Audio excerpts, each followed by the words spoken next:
What's up, everybody? Welcome to Save the 10,000 with Des and Kara. We're so stoked to be here. Kara, how you feeling? I'm so nervous, but I'm so excited for those cheers that I just heard, and I hope that you guys shower these athletes with that tonight.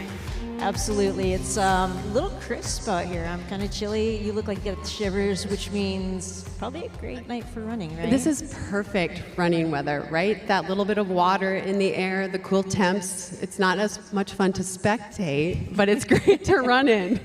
Great spectators, tough spectators. That's how we like them.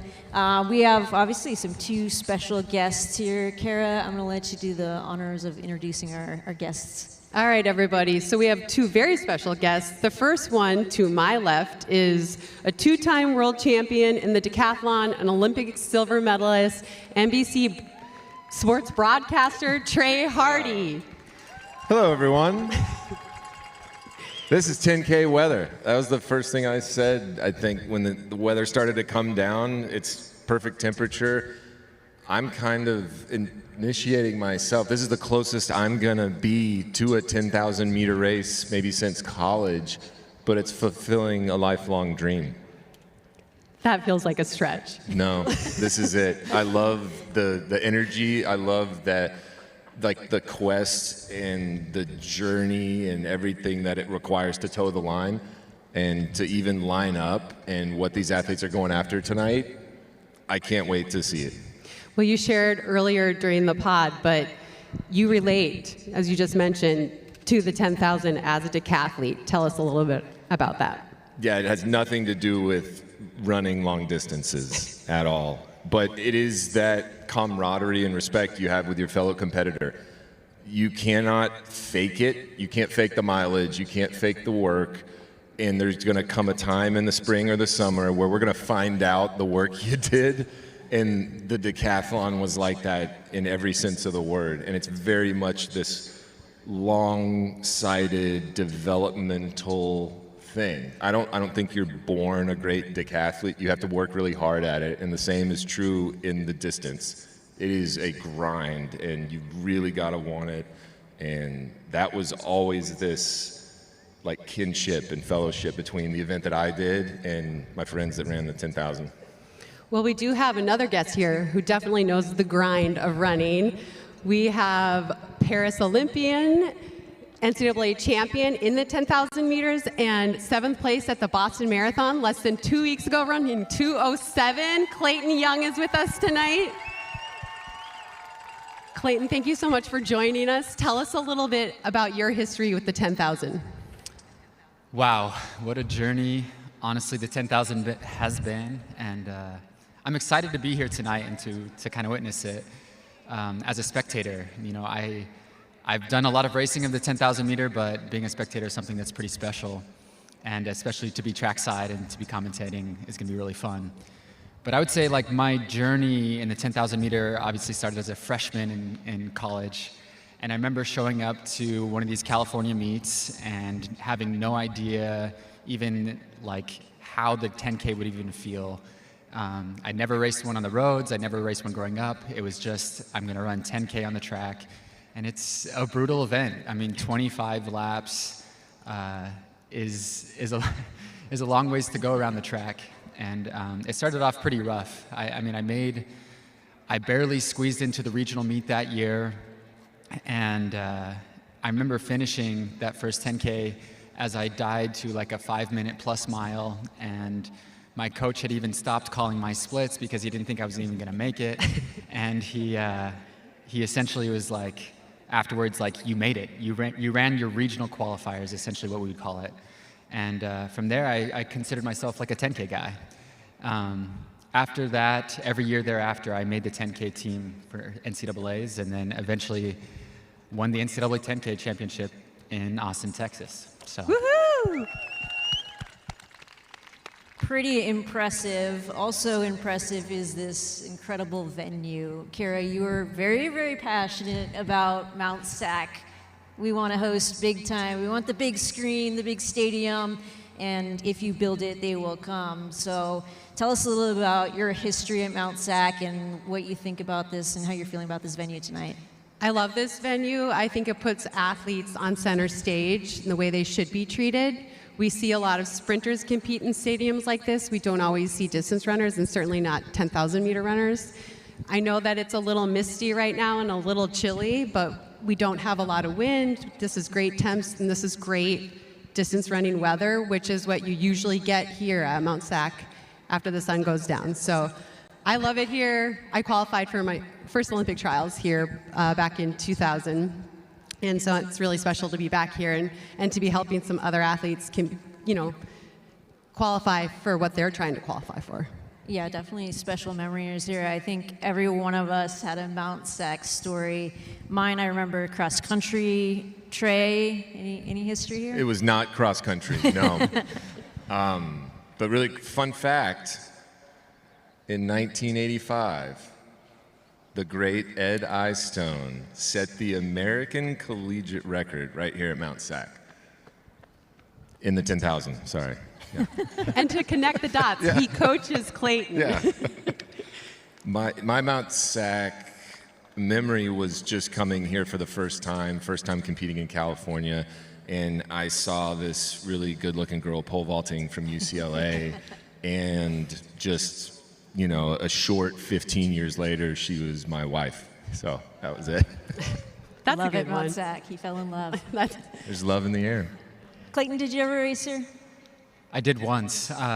My freshman year, once again, that freshman year where I was trying all these distances for the first time on the track, and I ran my 5,000 meter here. And I remember, I think it was my first time breaking 14 minutes, and that was like a big barrier for me and for a lot of college athletes at the time. And yes, I do remember Coach Eyestone, when he would talk about this story of running the NCAA record, or is it the NCAA or the American record? American collegiate, yeah. The American collegiate record, so it is a collegiate record. Real fast. And I remember him saying he ran 14 flat for the first 5K, and then he ran 13:45, right? And so for me to just break 14 minutes for my first 5K at Mount Sac, I was like, oh man, I couldn't do that twice if I even tried. Like, it really put it in perspective about how good Coach Eyestone was back in that day. But that was my first Mount Sac experience. Clayton, what did you learn about the 10,000 from your freshman year to winning it that helped you really figure out the event? What were the key things that helped you become a national champion? Yeah, I hope to remember and tap into that as we go through this entire broadcast. Like, I'm going to relive it as we call these races. But I think what I really learned more than anything is, as Coach Eyestone said, is that it is the funnest event in track and field, and Trey might argue against that, but there's just a story behind it. It's just a build-up. There's a beginning, a middle, and end to every good 10K, and if you can really just focus on each third of the race, break it down, and have fun while you're doing it, and get to know the competitors out there. I think that was another big part of it as well. In a way, now that I'm a marathoner, it almost is a pre-feeling of a marathon, where you get to know your competitors, you work together to run a fast time, and by the end of the 10K, you're all celebrating together, and you're sharing your stories with one another, and you're like, oh man, like, you saved me that 12th lap of the 10K, and 13th lap and 14th lap, and then I was starting to feel good, and then you carried me, and it's just like a story behind it. And so, one, learning how to race with competitors and also become friends with them, but then, break it into that story, that 3-part story, I think was a big part of it. Trey, do you feel like the 10,000 is more fun, or the 1,500 meter at the end of the multi is the real winner? Everything that Clayton just said, I resonated with, because you could have been talking about the decathlon there. And I think the 10,000 is that. You step to the line having done all of this work, and the rising tide floats all the boats in the harbor. Whoever's in the front is doing the work. Whoever's behind benefits from that, and you trade that sharing of the load. And when someone starts to feel good, it makes you feel a little bit better. And before you know it, you're at a certain part in the race where some business decisions have to be made. But the more people that choose to go, the easier it is for you to go. And the thing to remember is no one's stepping to the line feeling great. And you all know what has been sacrificed. And then at the end, it's all just, hugs and kisses and like, thank God it's over. But I think I would prefer to run a 10K right now to a 1500. Yeah. Fair enough. I love that you said business decisions because there is some business on the line tonight. We have a great prize purse for our athletes. Kara, you want to dig into that a little bit? Yeah, well, our goal was $25,000 of prize money for everybody, and we were able to raise that, and that was broken up for the top 8. But hold your applause, because there's more. Wait, there's more. There's more. So we ended up raising more than we had hoped to, and we really wanted these athletes to know how much we appreciated them coming and taking a chance on us in this event. So every athlete that finishes tonight is going home with $1,000.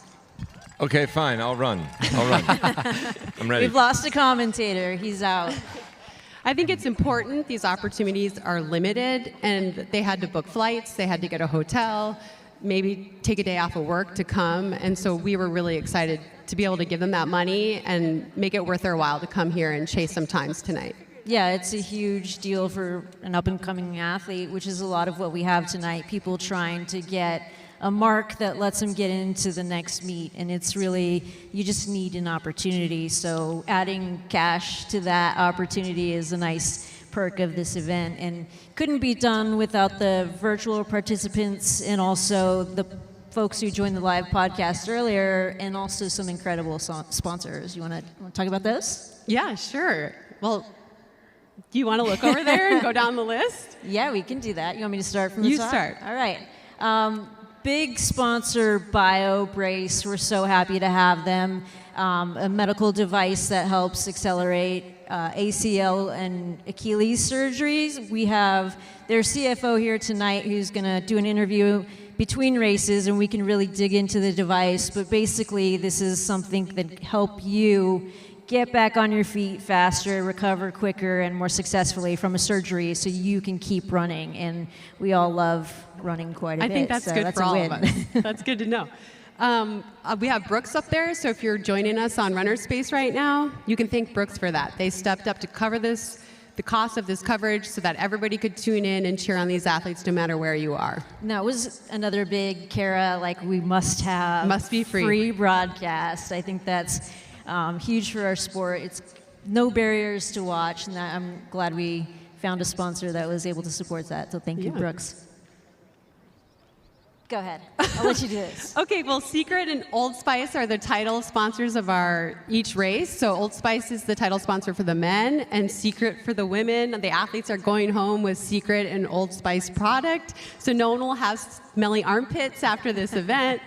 But we're excited that they, again, saw this as a moment and athletes working towards LA 2028, and they came in and wanted to be a part of it. And again, just helps us secure the venue, give the athletes that $1,000 each in addition to the prize money for first through third, and bonus money, which we'll talk about in a minute. So huge thank you to them. Clayton, do you know what is happening here in LA in 2028? Have you heard of it? There's some event. Kind of mediocre marathon. Yeah, it's circled on my calendar. Okay. We might make We it. love to hear that. Olympics. Yeah. All right, we have lever movement. The back stretch, the final stretch back there is brought to you by Lever. That's the lever bend. Another device to help you kind of on the road to recovery, or just make extra running a little bit easier. It's a device that you can attach to your treadmill, take off a little bit body weight, and just do more miles a little bit more comfortably. Yeah, if you're rehabbing from an injury, anything like that. I just had a woman reach out that is pregnant, has been using her lever. You can use code LEVER10K to get 20% off a lever between now and May 15th. Big time. All right, I'll let you bring it home. Okay, the sports specialists, they're here tonight. We really appreciate them supporting us. If you have any heroes in the athletic space, you can go to their website and find them and book time with some of your heroes in the sport. Book one-on-one time to have conversations, to ask them about mental training, nutrition, anything you want to talk to them about. So it's a super cool concept, and they literally cover the gamut in sports. Some of the names they have signed up are icons in the sport. So Trey super Hardy? cool. Trey Hardy? Not Soon. yet. We can work on it. I'll be here all night, though, if anybody needs to reach out. Yeah. So thanks to all these amazing sponsors, we have bonuses tonight that we're very excited. Bonuses! Womp, womp, womp. And we're super excited about this. It's an opportunity for our athletes to earn more money, go home with a little bit more cash. We have 3 bonuses per race, and each one is worth $1,000. Do you want to talk us through those, Des? Yeah, yell at me if I get them wrong. Okay. Okay, we have the fastest second 4K. So first 4K will get a split, and then who closes their second half, or 4K, because numbers and timing Yes. systems. Final 4K fastest split is $1,000 bonus. Yeah. We will go last 2K of the race will secure another $1,000 bonus, and then the final fastest 800 will be the final $1,000 bonus. So no matter how you're feeling in the race, there's a reason to keep pushing. You know, hey, 2 more laps. Let's just try to have the fastest final 800 of the night. There's always something out there to chase. That'll be a fun way for us to end the evening. We'll announce our bonus winners. And again, it's just, as you said, a fun way to just reward these athletes for running their hardest, which is what we're going to see. Yeah, I'm looking forward to that. I think the math will be a challenge. But We're not doing the math. We've so. recruited some good help, and so I think we'll have those awards given out by the end of the show. Yeah, we will. I will say that is the hardest part of the 10K, right? Is that last 4K. And so that incentive from an athlete's perspective to say, hey, okay, maybe this first 6K was rough, or 8K. I can dial it in for the last 4K or 2K or 800 meters and pick up some cash. And I think that makes some incentive on the line. Yeah. Pushes those athletes. I know we're all about the 10,000 tonight, so I wonder if you guys remember when you first learned that the 10,000 was an event. I think it was the same time I learned that the decathlon was an event. And I was a freshman in college, and there were these really skinny guys running around the track, and I was still warming up, and they were still jogging, and then I practiced, and I threw some stuff. They're still jogging, and then it had been like an hour or something crazy, and I'm like, what are they doing? And then they're like, oh, they're the 10,000 meter runners. And I go, what? They're like, yeah, the 10,000 meter runners. And I'm like, oh, yeah, that's not for me. What about you, Des? Do you remember? It had to be college. I mean, I think they were like 5K, 10K group, and it was like 5K sounds like the ceiling for me. 25 laps, are you kidding me? I said I would never do that, and then my senior year I got thrown into one, and it wasn't half bad. There you go. What about you, Clayton? I think I remember late in my high school career learning that you could run the 10K on the track as like beyond the high school state meet, like as I don't know, as like in the like the off season. And I was like, what in the world is that event? And I remember hearing about Connor Mance running when I got back, and if I remember right, he barely missed making the team to represent USA, or Team USA. And I remember that being the moment I was like, what in the world is this event? And kind of like Des, like my freshman year, it really started to become a reality. And that's the first time I learned that it was 25 laps. Yeah. Like I was like 10,000 meters, that's just like forever. I couldn't even do the math to figure out that it was 25 laps. And that was wild. Kara, Yeah. what was your experience? Well, 2 of my biggest childhood heroes are Lynn Jennings and Billy Mills. You know, Lynn Jennings, the summer before my freshman year of high school, she won bronze medal in Barcelona. And Billy Mills, I met him my sophomore year of high school. So 2 of my biggest heroes in the 10,000. And I mean, what idols to have. But we are going to head up, Des, you and I. We got runners on the track. We got athletes coming out. Races to talk about. Yes. So we're going to pass this off to Trey and Clayton, and they're going to hold you over until this thing kicks off. All right, we'll see you guys soon.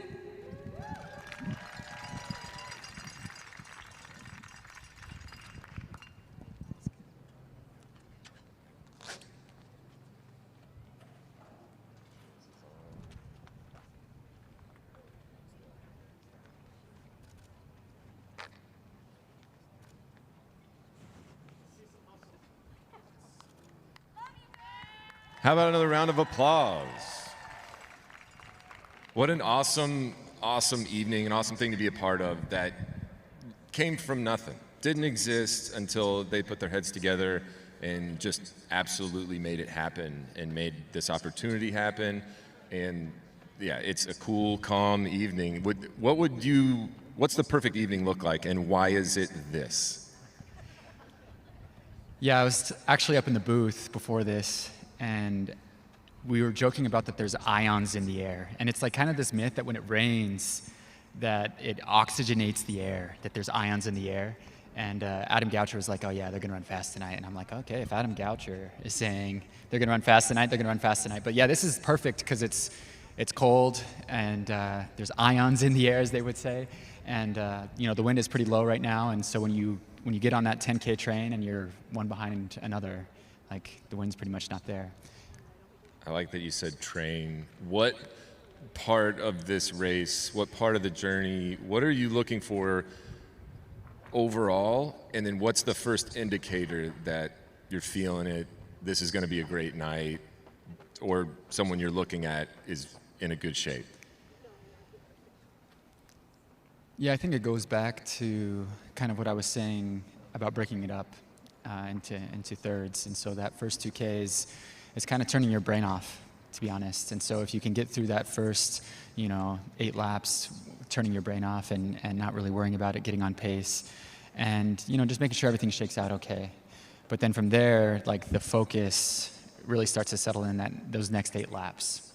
And if you can really dial in that focus and make sure you're in the right pace group, you usually know by then whether you're going to run a good 10K or not. But with the incentive, the bonus money on the line, maybe it'll pull athletes through. I'd like to hope. And that's, it's a smoothness thing. Because it's 25 laps, you're also looking at, the eyes, the face, their shoulders. Are they relaxed and smooth?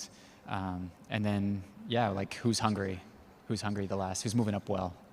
I have a feeling those bonus incentives are going to give everybody a pretty good appetite to close out and to really just hammer the last 4K. How do you break it up when it comes to a decathlon? Is it similar in terms of staying motivated even when maybe an off-event event happens? Yeah, it's compartmentalization 101. You've got the 10 separate events, and you're focused on that and that alone at that time. And you give yourself, I gave myself 5 minutes. 5 minutes to celebrate something good, or 5 minutes to have a pity party, and then you just put it in your back pocket and wait till the very end. But you just took it one segment at a time, one event, one result, and never let yourself get too high, never let yourself get too low. And I even did that in a 1500. It was that slow. I had time to process all that information. And no matter how quick I went out or how slow I went out, I kind of knew my journey through there to the end of the race and how to get there and how to stay within myself so that I had something left with 300 to go. Yeah, that's fascinating. You had this time to decompartmentalize. And, a lot of my best 10Ks actually were moments when I would try to decompartmentalize. And so I'd often be running laps around the track, and for some reason they were always doing the pole vault the same time as the 10K. And so I just watched the pole vaulters every lap for the first half of the race over and over and over again. And that would just distract me. And then one of the things that would often happen too is my teammates would post up on 300 meters, so 100 meters to go, and they'd tell me a joke one lap and the punchline the next lap.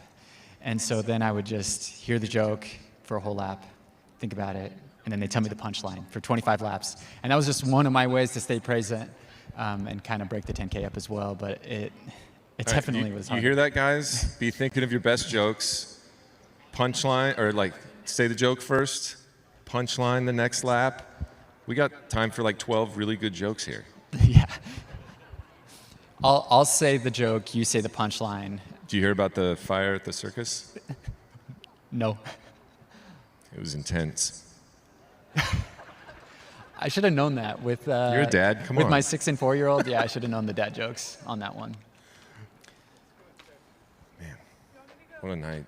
Guys, the whole race, both men and women, it's going to be just settle in, make some noise. I cannot wait for this last 4K. We're going to be roaming around. We might come talk to you, but let's show up for the men and the women that showed up here to give it their all. And with that, we are going to send it up to the women that brought this to you. Des and Kara, take it away. All right, guys, we're in the booth. We're ready to go. We see the athletes coming out onto the track now. Des, what's going through your mind at this point when you're getting ready for a 10K?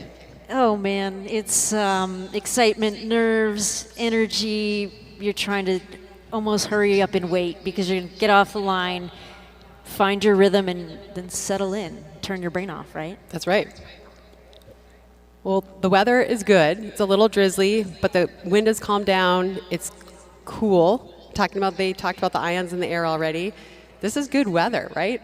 Yeah, this feels ideal. I threw on a jacket because it's chilly, which means that it's probably great for these guys. It might be a little bit chilly at the start. They get the good warm up in, and then, you feel great by lap 2, 3. It's about perfect. So you see them warming up. We got a great field tonight. Not a ton of athletes, but 13 really great entries that I think are going to have a perfect shot to chase some fast times. Follow the lights. If you see those firing up around the track, we'll get into exactly what those are going to do and what paces they're going to be set at. But enjoy these final stride, boys. You got a perfect night awaiting you.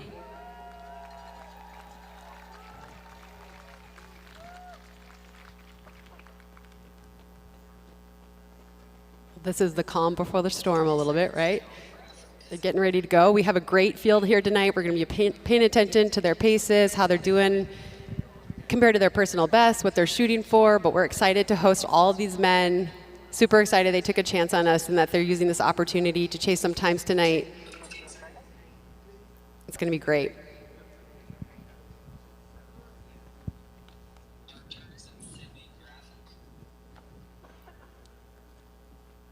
Well, the full field is looking great, but there's a few standouts we want to highlight that I think will be at the front end of this. Sydney Gidibude, who trains out in Boulder, Colorado, if I'm not mistaken. Yeah, and hasn't been on the track for a hot minute, but he's got a 28:15 personal best, and he's going to have some great company tonight in that 28:15, 28 flat kind of range. He is, and we see on the screen now Arturs Medis, who is the Latvian national record holder in the 10,000 meters. He has a personal best of 28:19, which he set nearly a year ago to the date. He's a 3-time national record holder for Latvia, so we're excited to see what he does tonight. And once these men get off the line, we'll get into everyone in the field. But we're excited to have these headliners, and we're a little over a minute now till the gun here at Save the 10,000. The longest minute of your life when you're on that line and you're waiting. It just feels so much longer, but it'll come up quick for the rest of us watching. It will. So they're getting final instructions right now. You see Clayton Young is talking to them. He's telling them what the pace lights are going to be set at, when they can expect out there. We have a few different pace lights going on tonight. We have 28 flat. We have 28:20, which is set at the USATF Championship auto standard. So you can still get into the championship with a time not quite that fast, but that's the automatic entry standard. And we also have a time set at 29 flat for these men. The pace lights will start together, and as they go around the track and start to separate a little bit, we'll start to see the different colors come in for the different paces. Well, and you also see the right groups sort of form as well. Like the athletes will make the decision of what pace light they want or who they want to be working with, and then it's just kind of turn off your brain and follow the lights, which is a nice, upgrade to track and field since I did it. I don't even remember, that would have been an amazing thing to have. We don't have physical pacers in here. I think we have one, but it's to have that to kind of guide you and make sure you're being efficient with your pace is really, really beneficial. And, the difference between 28 flat and 28:20 is significant, but if you're having a great day, it's not. So I think the second half will be really interesting of who decides to chase after that 28. minute group and who decides to stay at 28:20.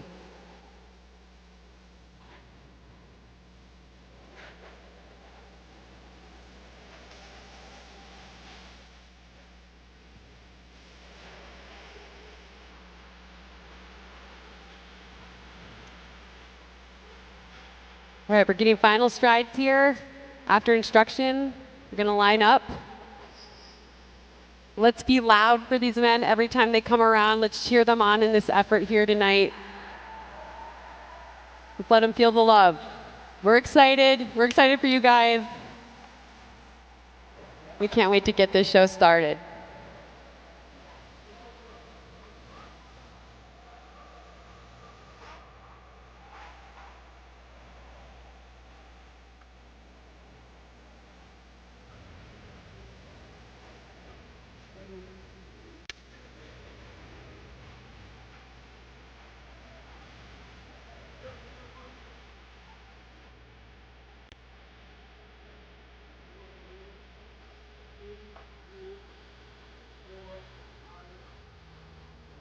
Getting lined up in waterfall start here.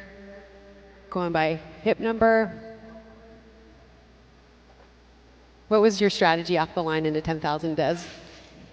I always feel like you want to take 4 or 5 hard steps just to get your positioning and then find your spot on the rail, and then it's settle in and relax.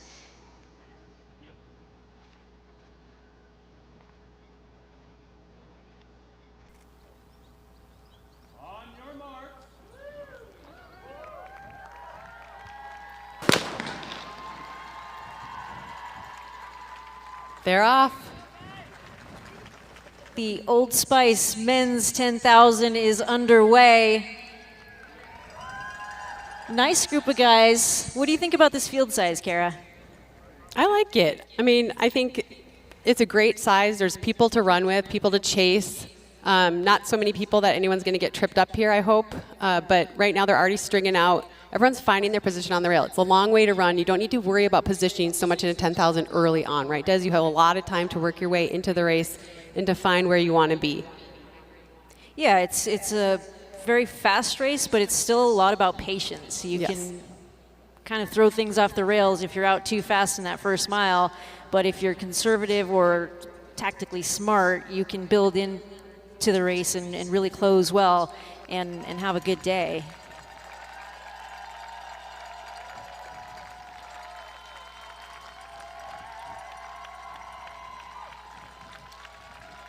I think that is Elias Lindgren in the front there. He is our one pacer for the race tonight, so he's helping these guys get it started.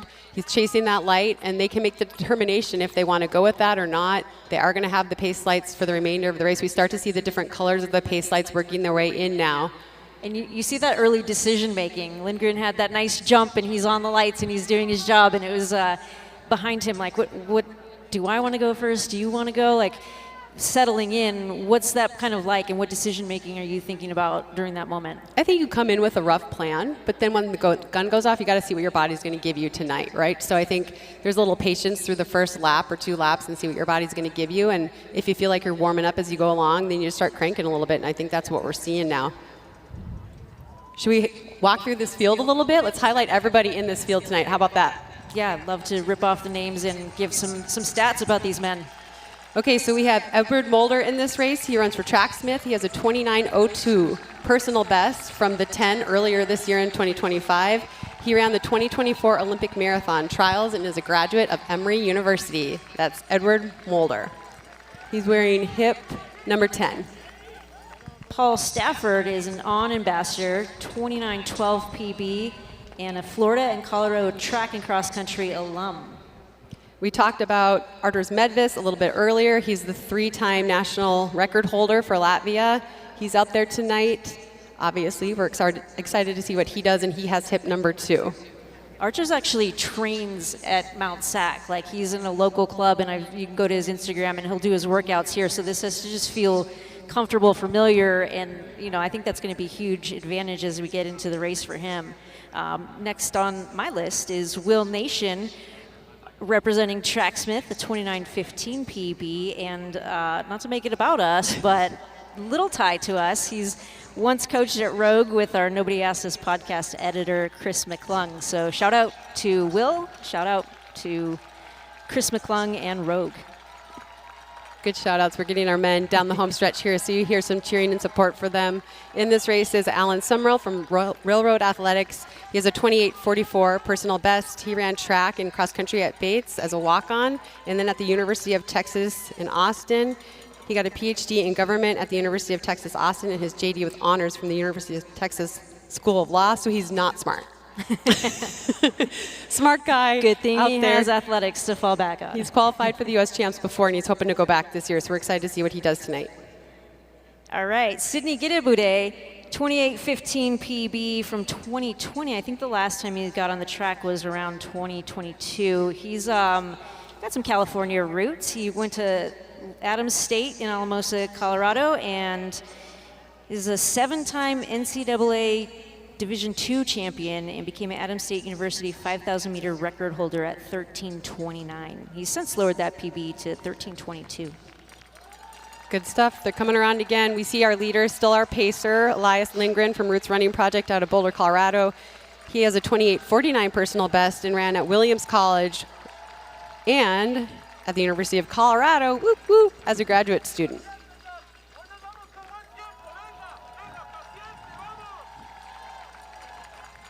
Right, we see two very distinct packs now, but it looks like everyone's kind of found their rhythm and their group that they need to be with and just really locked in so far. Next on my list, I have Jorge Cruz of Mexico Track, 28:33 PB, and runs for and lives in Mexico. He's also run a 2:10:56 marathon, so some pretty good range. Incredible range. You see Brendan Fraser down there with Roots Running Project, 28:51 PB. He ran at Notre Dame and the University of Colorado. He comes from a family of runners and got a bachelor's degree in accountancy from Notre Dame and a master's degree in organizational leadership from CU. He's in that second pack with the long hair. Good call out. It's a good distinction for him. All right, Murga Gameta of Minnesota Distance Elite. They have a number of athletes here tonight. Love to see these groups kind of bring a bunch of athletes in and, you know, work together and feel like they're at home at the event with their team, which is really great. He's a 28:58 personal best, played soccer in high school, and ran at the University of South Dakota. We have in this field also Cale Grotenhouse, who's in there. He's had a lot of success in cross country and track. He's currently redshirting at the at Northern Arizona University, originally from Wisconsin, and he just ran 28:25 at Brian Clay just recently, so I'm excited to see what he pops tonight. Yeah, I think we're going to look back at our 2 stars to watch and Yes. maybe regret. I hope he makes a statement here. What a great run at Brian Clay, and you have to be feeling good to be like, hey, let me just jump right into the next one. So I'm really excited to see what he does.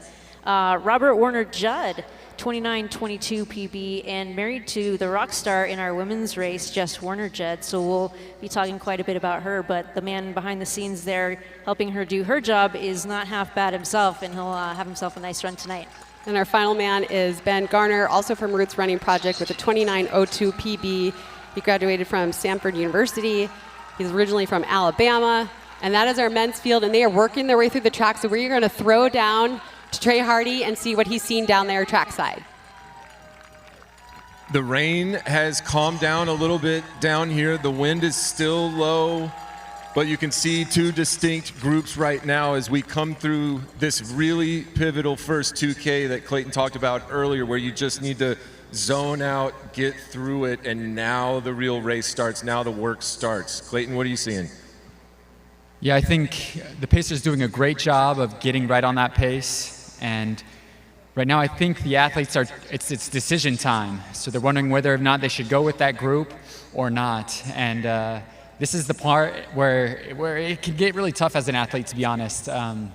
Because you know, it's getting real right at this moment. Yeah, they're in that first 2K still, but I feel like they either are trying to decide if they commit or if they run within it, because this is a long race and they're only, you know, several laps in. Love hearing the cheers on this home stretch that is boosting them up, reminding them that there is more than just themselves out on this track.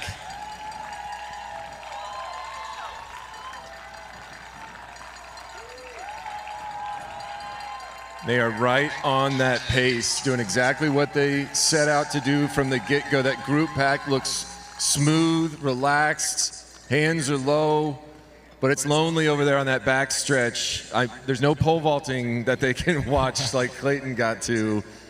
What would you do tonight if you're just getting this energy kind of on the home stretch? What are your thoughts on the back stretch in a race like this, Clayton? You know, with a comment like that, I'm heading to the backstretch right now. There we go. So that way, when I'm not on the mic, I'm going to give them some love for all those fans that are in the stands. I'll take care of them on the backstretch. But yeah, it's especially one of the nice things about the backstretch here is you do have that tailwind. And so while the backstretch might not have anybody cheering, it's the part where you can kind of ease up before you turn into the headwind.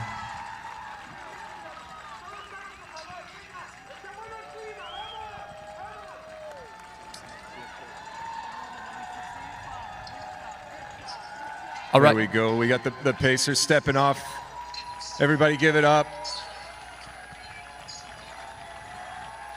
We're going to throw it back up to Des and Kara, get their point of view from up there.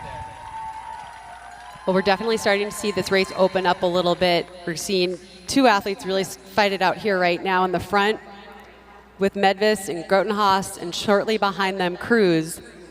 They're staying on that light. They're going to be focusing on that, Des, and helping them to stay on top of it. This is the parts of the race where it starts to get a little gritty, right? Like we're getting in here, we've gotten in the swing of things, we're getting into the rhythm, and now it's time to go to work. Yeah, this is where it starts to get for real. It's getting serious, but I think it's a little bit too early to feel like you're straining. And I think what you're seeing on the front end here is two guys who might kind of have a little conversation to work together. Archers has stepped out just a little bit, and maybe he's asking for some help. Kind of closed it back up right now before the bend, but they're going to want to work together for a little while here and try to make these as simple and smooth as, not overthinking it at this moment. Just make it as easy as possible because the real grind lies ahead. Yeah, I mean, at this point in the race, you really want to be zoned out a little bit, just feeling that rhythm, popping your feet off the track, really having good knee lift and just getting in that rhythm, which is what we're seeing from all the men right now. A lot of different men with a lot of different goals out there tonight, but everyone's looking good so far and just really getting their headspace right and getting into their rhythm because they got a ways to go.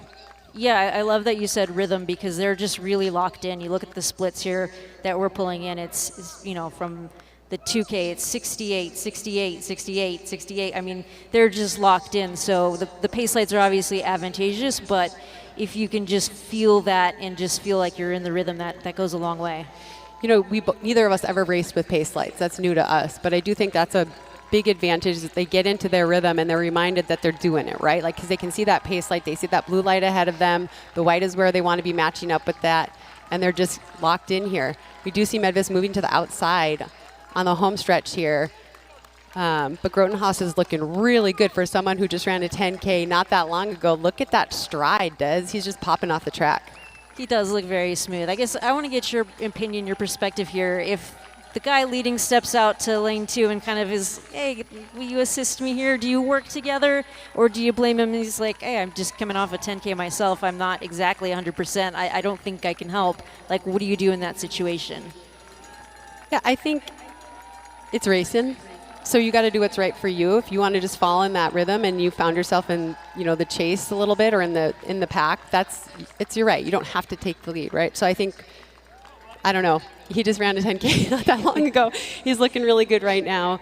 And obviously, I think would like to get, you know, that USATF standard for sure. So all's fair in love and track. Yeah, I don't think there's a wrong answer per se. I just think it's an interesting thing. And I also feel like as the race develops, he might make a different decision where it's like, oh, we're actually slipping a little bit. So now I do need to contribute. But we'll watch that unfold as they go through. You're right, though, Des. They are locked in. That last lap was actually a 66.99. So that was the fastest lap of the race so far. Well, aside from the second lap. But they're really going at it now and trying to stay on that. That 28-minute barrier is a fun one to crack.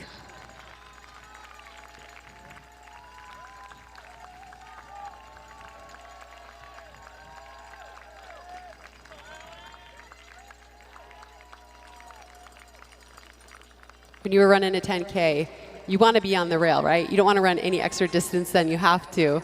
Sometimes you find yourself in a pack and you just want to stay with that pack, so it's worth to run on the outside a little bit. But I see all of these men being really strategic with where their positioning is here. We do see multiple groups at this point, but they're still all kind of working together in the groups that they're in.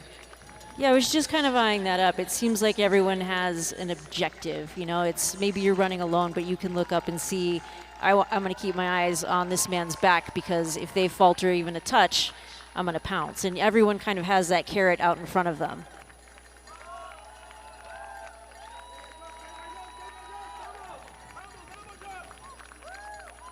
Well, we'll be able to see visually the 5K split now when they go around the backstretch and they hit that lever bend flag out there.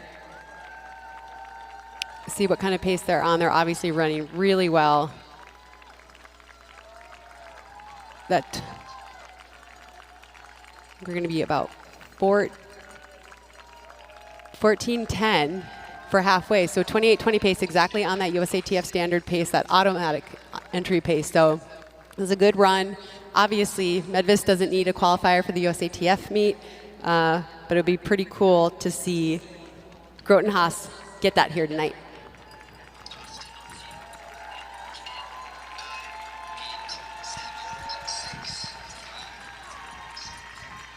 Let's see what's happening on the infield. What are you seeing down there, Trey? Just like you saw earlier, Artur stepping out to lane 2 a couple of different times, seeing if Kale would move and help push this pace a little bit, and you can see he finally did. As they moved through 5K, looked like that might have been somewhat of the tactic right there. And you guys just totally glossed over my favorite stat about distance races is the difference between running in lane 1 on the rail and lane 2 is over 7 meters per lap. And if you just do the math, if you're settled in and you're on someone's shoulder, you're in lane 2, that starts to add up. That's 3 or 4 seconds difference every single, 30 seconds every mile. Oh, not 30, 3 or 4, I'm sorry, 30, 40 meters.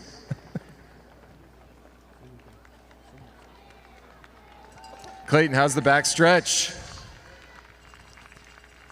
Yeah, looking at these two athletes in the front that are working together, I saw some dialogue between the athletes, between Kale and Artur's, you know, trying to share the load, share that balance. That's one of the hardest things as an athlete to balance is, you know, you kind of make friends out there in the 10K and you're trying to work together, but you're also out there to win. Looks like Kale, though, is hanging on to that 28:20 pace. Artur's is right on that tail. And this is when, as you guys can see, it's getting to be no man's land. And no man's land can be pretty tough. So you got to stay present. And we have that last 4K bonus that's coming up here pretty soon. And so if the athletes can dial in and focus this next 4K for that bonus, let's see who can run the fastest. Yeah, Kale dropping a 67 right there to move into the lead as things are starting to heat up and the bonuses are on the line, Des and Kara. We'll give it back to you for the rest of this. I got to tell you, Des, Kale Grotenhaus, since he's taken the lead, he actually looks better to me. I feel like he's popping off a little bit more. His last lap was a 67. We'll get this split coming up right now, a 68 again. But he looks good and just relaxed as he's coming through there. He's kind of taking control. There's no one in his path. And he really looks fluid out there. Again, we do have these bonuses, the fastest last 2K, the fastest last 800, and the biggest negative split between your first 4K and your last 4K. So that's got to be on the minds of these guys out there.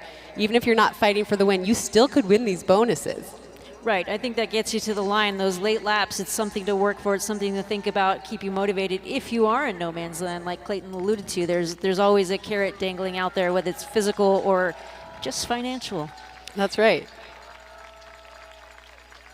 Well, this is the rough part of the 10K. This is when it's hard and when you're really digging here. They're going to have, well, Grotenhaus is just flying now. I mean, look at his form. He's opened up and he looks really good. Medvis is hanging in there. He's hanging tough. He really needs to focus on everything that's going right for him right now in these stages right now. But Kale has just opened this lead up right now. He has 9 laps to go here. He's down to the single digits. That's always a relief when you see that click down to the single digits, so 9 to go for Grotenhaus. Yeah, he looks super smooth. I mean, he looks almost like he lost a little bit of that chop being behind somebody, and maybe the pace wasn't quite as fluid and coming in as easily as he wanted it to. I also think that Archer's, you know, he's running really well. He's having a good run. He kept stepping outside, and it was like he was getting flustered for no reason. I think he just needs to recompose, keep his head up, and keep looking forward and trying to regroup and chase that down. There's plenty of time to pull it back together and have himself a good day. We've seen Jorge Cruz sit in that third position this entire race. He's still popping off the track. His legs still look good. He's having a lot of turnover. So he's really held on to that third position for the entirety of this race so far.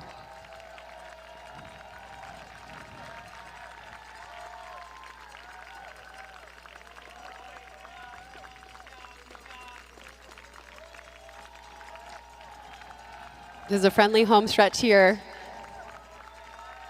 These fans that came out tonight appreciate what these athletes are doing. Well, and you can tell the athletes appreciate the fans. This is some pretty good noise coming from the home stretch.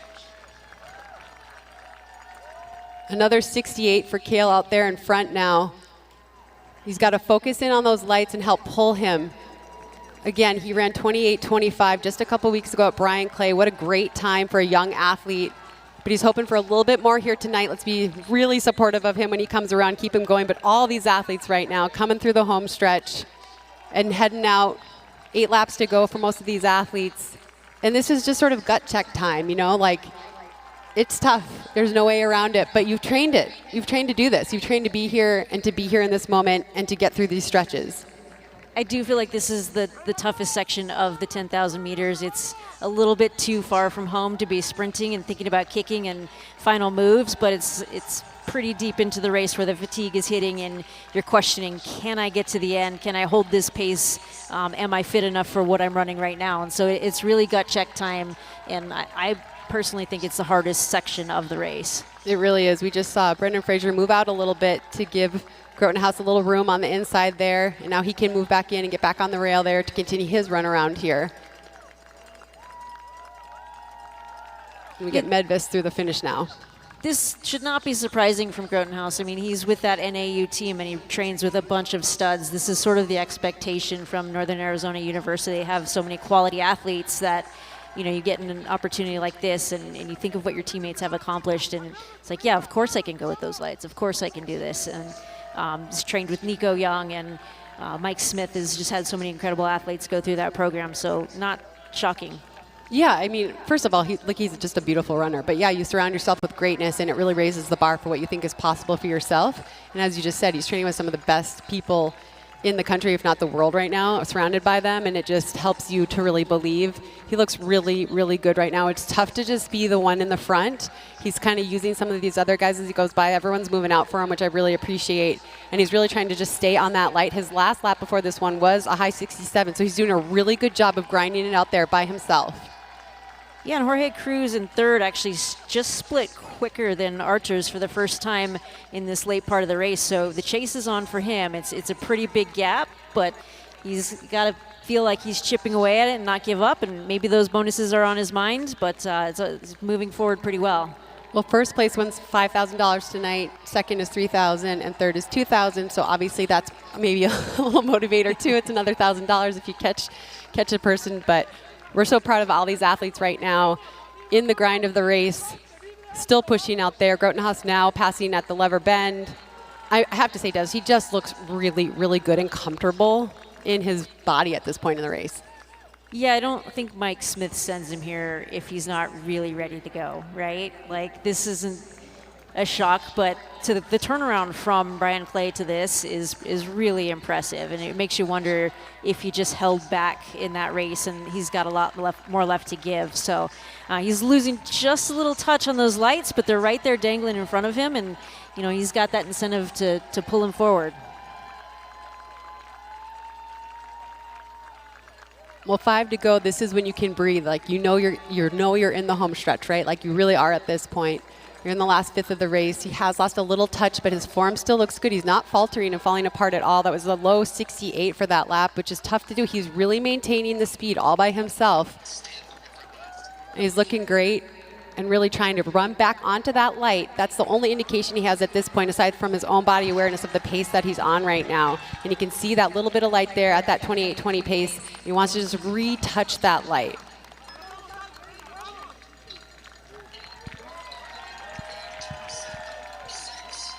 Well, we're going to go back down to the field to Trey Hardy to see what he's seen down there, down at the track himself. Well, about every 67 seconds, I get to watch Cale run past me, looking smoother, looking more confident, clipping off these metronomic laps. And he has those lights. He has this pulling through him. He's got the other athletes helping him, stepping out to the side. He's got blood running down his shins, but he's on top of himself. He's tall. There he goes. It's, like you guys said, just looks beautiful. Looks like the product out of northern Arizona over these last decades, and he looks no different. Clayton, what does he look like down the back stretch? Yeah, he's right on the tail of those pace lights. In fact, a couple laps ago, I was saying keep contact, keep contact, keep contact with those pace lights. And he actually held up his both hands and said it was about this far apart. Like he knew how far he was from those pace lights and he wanted to close that gap. So one thing I thought that was pretty interesting too is he split a 67 just a couple laps ago. And so you can tell he's feeling good. He's locked into that 67, 68 pace. And I'm excited to see how he can ratchet it down these next couple laps. He's put in a ton of work. Let's hear it in the home stretch for him. Only a few laps left.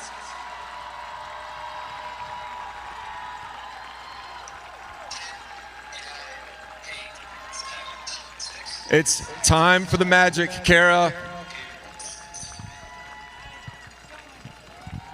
Well, this is my favorite part of the race. Everyone's coming in, 3-4 laps to go. This is where the magic happens, as I like to say.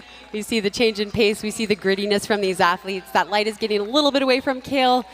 I want to see him just pop off that track and hang on to that a little bit, but he is running well. He's definitely running under his personal best right now.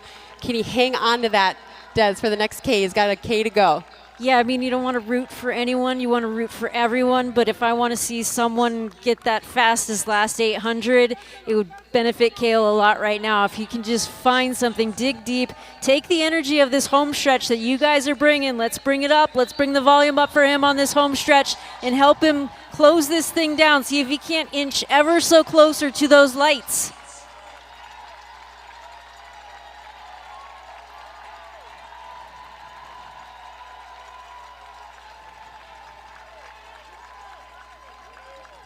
He's looking good. 2 laps to go. He knows he's going to make it. Now it's just how much can he dig here in these last 2 laps. That last lap was a 69, so he's slowing a little bit. He's feeling the distance in his legs, but he's not giving up. He's continuing to press on, and we have our race for second here. Medvis about to cross here with 2 laps to go for him.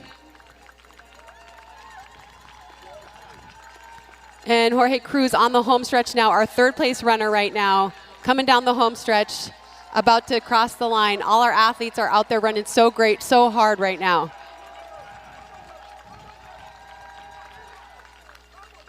Cruz is moving well for a 2:10 guy, stepping down from the marathon, testing the legs. It's so important to just touch on that track speed and have the opportunity to get in a race like this where you can just test yourself and push the boundaries a little bit and go faster. It's exciting to see these guys just really take advantage of this night.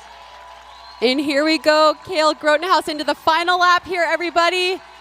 We hear that bell, 1 to go. Everything he's got now, 400 meters left.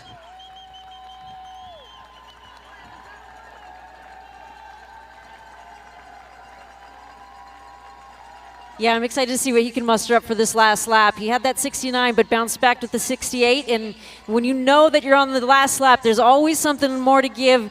I want to see how fast he can shut this down and how close he can get to just that 28-minute mark. It's going to be a little off the bubble, but I mean, I think he's got to be flirting with the PR, and just a really positive day. Well, we can't wait to cheer him in here. He has only 200 meters to go. He's on that lever bend. He's going to be the first winner of the inaugural Save the 10,000 with Des and Kara. We can't wait to welcome him home here onto the home stretch. Cale Grotenhouse from Northern Arizona University coming down now.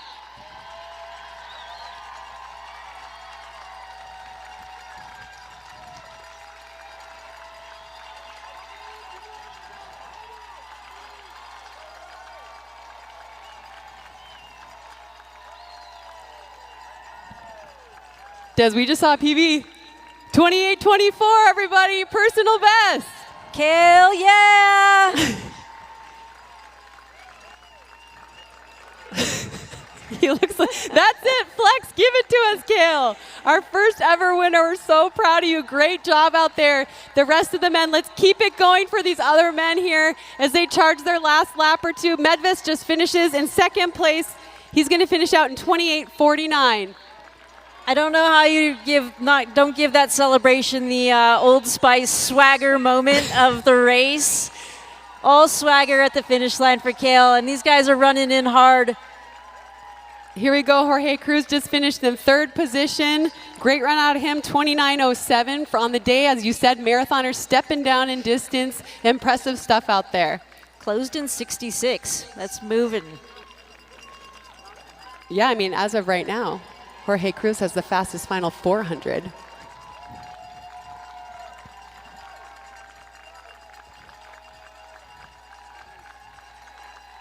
We still have people coming in here. Let's keep the cheers going. In fourth place, Murga Gameta from Minnesota Distance Elite just finished in 29:35. Look at Alan sprinting in here. Alan Sumrell just finishing in fifth position, 29:50. Will Nation sixth in 29:51. Paul Strafford in 30:02. Followed right behind with Robert Warner Judd. Nice little sprint finish with those two guys. Look at Brendan Fraser here kicking his way down this home Do we see stretch. a 800 An winner? 800 Is upset. this move? This Is could this be the it. final 800 bonus? That it's going to be fun to calculate because that looked like a fast last lap there.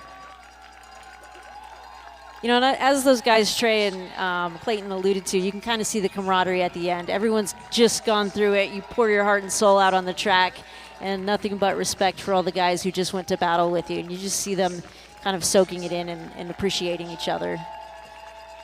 Let's bring Ben Garner in out there.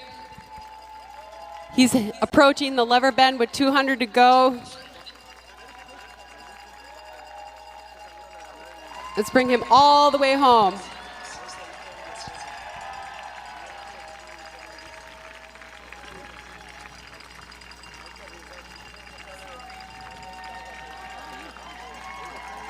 Ben Garner from Roots Running. Let's cheer him in here. 100 to go.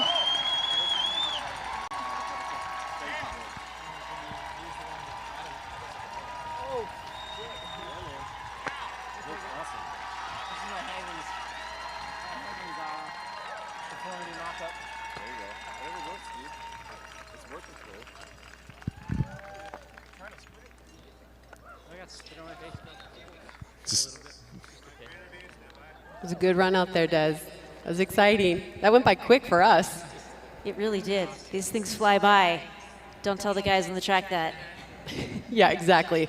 Well, right now we have our inaugural winner down with Clayton Young and Trey Hardy. We're going to throw it down to you guys. Let's hear from our winner. Guys, give it up for Cale. That was an awesome run. Really measured, timed it well, basically just 68, 68, 68. You're a madman. You were here a week ago at Brian Clay doing pretty much the same thing. What were these 2 weeks like? And how were you able to just set a personal best? Yeah, I mean, I'm just trusting Mike Smith's madness. with the training. Last Friday we did like 800 cut down, like 64:53. So I knew I needed to touch up on a little bit of that, and that just got the neuromuscular system firing and allowed me to come out here today and do it. But obviously it's never just one workout. But that was kind of an interesting play in between the two races. Just gave you the confidence to come out here and know you got it? Yeah, for sure. I mean, I think that was mostly Brian Clay just going through 5K and 14 flat and kind of bleeding off of that, but just knowing like, hey, I can do this on the right day. And I was just a little timid in that thing and gave me the confidence to go out there today. And today maybe wasn't the time that people were looking for, but it was sure a great race and I got great experience. It was an honor watching you pull that through, chase the lights, bleeding all over yourself. It was awesome. Clayton, what'd you see? Yeah, talk to me a little bit about how you stay motivated. You know, right now you're redshirting from Northern Arizona University. And so how do you stay motivated right now? Is this a race that you had on your calendar, or are you hoping to do more races throughout the season? Yeah, for sure on that last part, hoping to do some more races. I'm unsponsored, so if you want to put an NIL singlet on me for the last few races, then you can hit me in the DMs. But yeah, planning to do more races, but staying motivated because I got 20 of the most motivated guys in the country in my room, bringing it to me every single day, and we're preparing for the Big Sky Conference meet in 2 weeks, so I'm trying to hold that energy and act like I'm a part of that. Love that. Kale, congrats on your race. Congrats on the PB. I hope that you can rest and recover from these two 10Ks kind of back to back. And yeah, how are you going to celebrate tonight? Dropping my girlfriend off at the airport, and she's heading back to school, so probably get a few goodbye hugs, hopefully no tears, and then back to the Airbnb and just heading back to Flagstaff in the morning. You heard it there, folks. Gonna toss it back to Des and Kara up in the booth. Thanks, Clayton. Hey, congrats on your run. Well, hugs are nice. Hopefully he gets a couple kisses as well. I mean, I don't know if that's asking for too much, but he did just win, so. I think it has a good shot at some bonuses tonight, too, but we'll find out about that after the women's race. It's going to be a good night for Kale, I think. Oh, good stuff. Well, thank you all for being out here. That's exciting to have our first winner of the men's Old Spice 10,000 meter. If you look up on the scoreboard at the very top, you'll see a brand called BioBrace, and you're probably wondering, what is that? So we would try to explain it to you, but we thought, let's bring in a guy who knows everything about the product, and we brought in CFO Todd Garner to join us for a little interview up here to talk about BioBrace, but also just talk about his love for running in general and why he's investing in the sport. Yeah, it's an honor to be with you two. You're icons in the sport, and you know, as I listen to you guys all the time. I wish you did the podcast every day, but you know, as we heard what you guys were trying to do, you noticed a gap in the sport, and an event here that's kind of, there's fewer options available, fewer alternatives, and so your desire to create that alternative for the athletes and fill that gap is what motivated us to get involved. What BioBrace is a similar thing. We actually have FDA clearance for anywhere where weakness exists in the body. And so this is an augmentation device that is used with surgery. It has a construct that resorbs in the body over a couple of years. And what that construct holds is collagen. And collagen is well proven to heal tissue faster. And so with BioBrace, it provides strength as soon as your surgery is done, and then it provides an extended period of collagen to help that tissue be stronger. So you can get back to the sport you love a lot quicker, a lot fewer chances of re-tear or anything like that. So specifically Achilles, ACL, that's really relevant to runners. We're also pretty big in rotator cuff today. So, you know, our job is to fix gaps and weakness, just like you guys are kind of fixing gaps and weakness. So we felt like it would be a good partnership, and we're honored to be here with you today.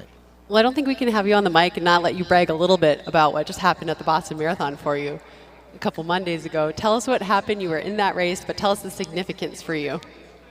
Yeah, more of a run than a race for me, but It was my 10th in a row. So following Des has done 12, I know. But Des, I've done mine in a row. So. Streaker. I have He not. owns you.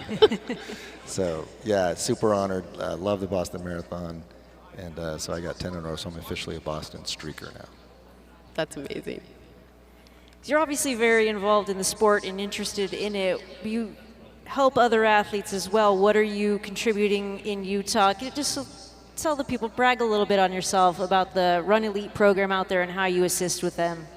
Yeah, no, it's actually the same philosophy, right? Looking for gaps and how to help people fill those gaps. And so, you know, I don't. It's interesting, Des. I listened to your Kara interviewed you just within the last week on your big announcement, and I don't know if you even noticed, but in that interview, you talked about you ran your first Boston in 2007, and then in 2011 you got second, and you said, that's when I realized I could make a living at this. And I don't know if you know, that's a lot of effort and years put into something. And you know, I think a lot of people know the joke about distance runners aren't paid the best in sports. And so there's just lots of opportunities to help even the pro athletes kind of remove stress. You know, pressure is good. You guys are masters of pressure. Pressure is good, stress is not. Right, and so, you know, we look for areas where we can relieve pressure or relieve stress and let athletes perform at their best. And so, it's kind of amazing. And your listeners are rabid fans. They love you. They love the sport. There's lots of opportunities. You know, we have Minnesota Distance Elite folks here tonight. Pretty much any athletes that you are passionate about, they probably run in a club, and you can reach out to that club and say, hey, you know, how can I help? What do people need? And so that's what we do with the folks at the Run Elite program. But every team, you know, in Boulder, there's a big team that trains together. So everybody could help, and the athletes really appreciate it. You can actually be part of helping them be at their best, which has been a lot of fun. Well, Todd, you've helped all of the athletes out here tonight have this opportunity, so we appreciate you coming in here, supporting this event, and talking with us right now. And because of that, we have a women's field. Absolutely, and it's a pretty strong field. Kara, do you want to talk about some top contenders? We can most certainly do that. I will say that our very first entrant in to save the 10,000 is Tokyo Olympian Jessica Warner-Judd, who you can see right now doing her stride with hip number 1 on that home stretch. And we're excited to host her tonight. Really excited to see her get her season started here at Mount Sac.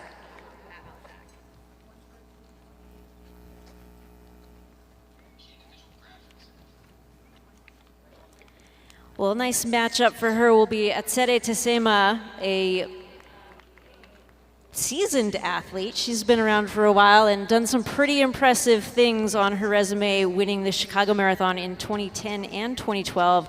Oh yeah, and she's a 2016 Boston Marathon champion as well.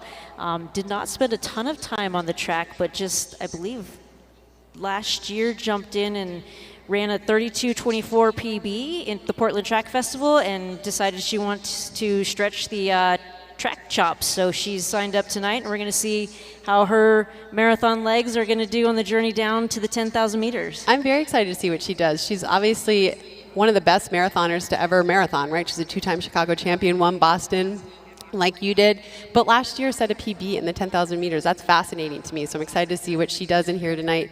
Women are getting their final instructions about the pace lights that we have out here tonight. Do you want to talk about those a little bit, what we're going to see?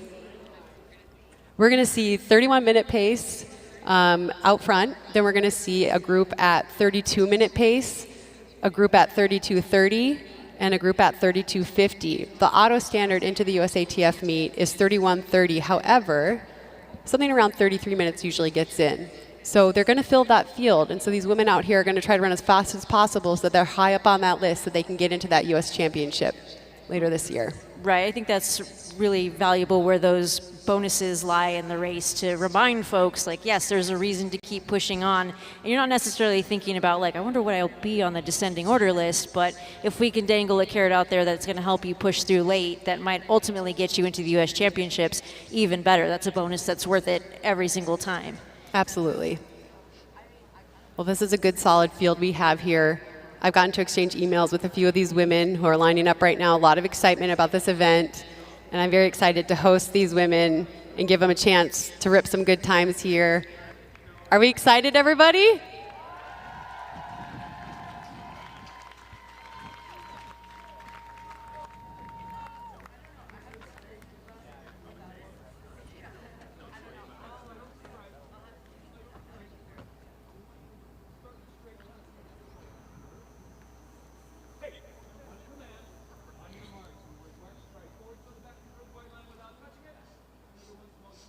See our panel of athletes. We'll get into them on the broadcast here after they take a few steps and get in.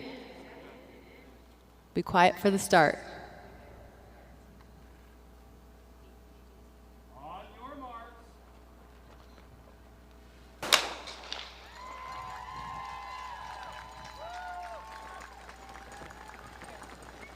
Well, the Women's Save the 10,000 secret race is on its way.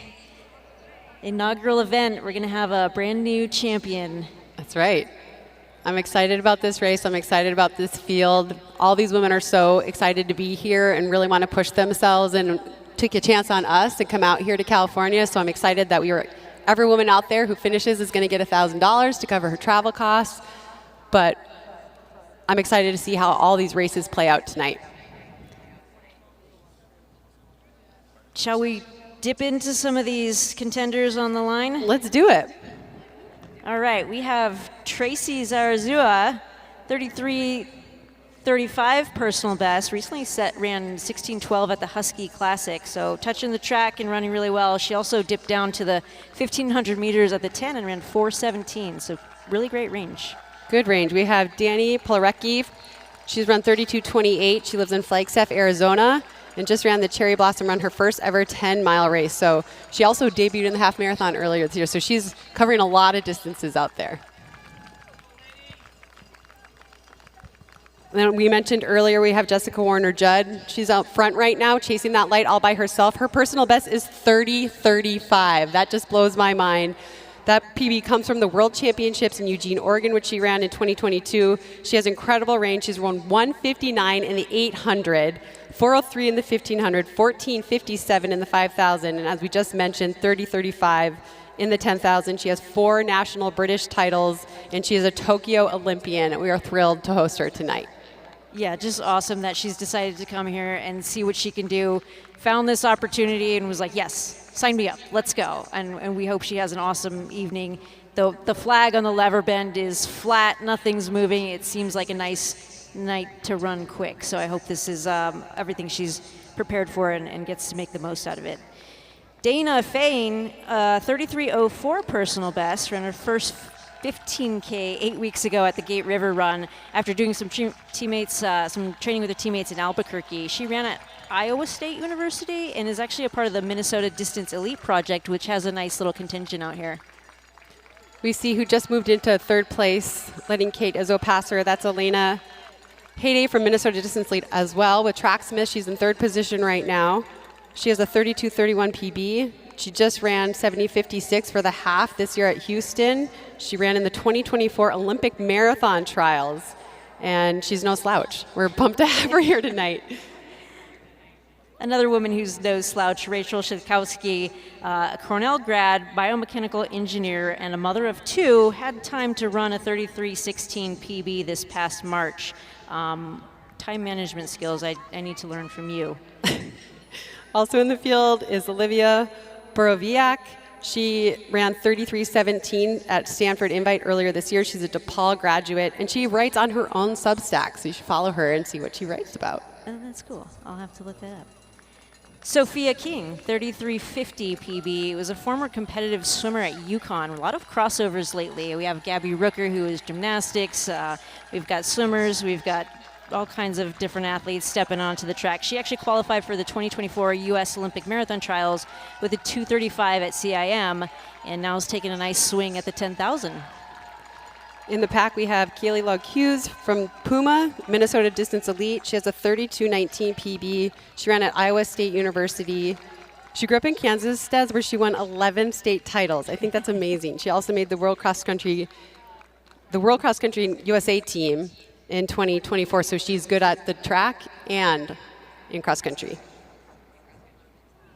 All right, Mika Rivera, a famous YouTuber, but even better runner, 32:41 PB from 2024. She's a Peruvian athlete living in Utah, and recently set the Peru national record at 3,916 in January, and is coming off a win in international championships in the 10,000. So she's got some 10,000 work on her legs, but might just make her sharper.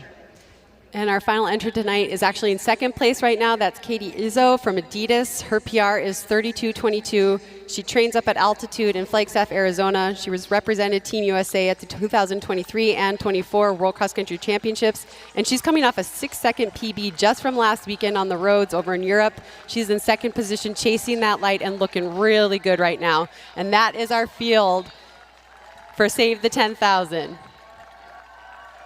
Well, this is exciting. Obviously, Jessica Werner-Judd is taking a big swing tonight. She's asking a lot from herself. This is going to be a solo effort. If she stays on those lights, it's made that decision very clear very early. But, you know, it's a big task. If this group connects back to her, she'll have some folks to work with. But why not swing big out the gates and just see what you can do? Well, I think I've followed her for years, and she's not afraid to just go out there and hurt, right? She's not afraid to just get out there, get on the rail, get on that line and push herself. And it's awesome to see her out there just taking that swing. She knows what she wants to do. She wanted to try to run around 31 minutes. She's chasing those lights, and she's doing an awesome job right now.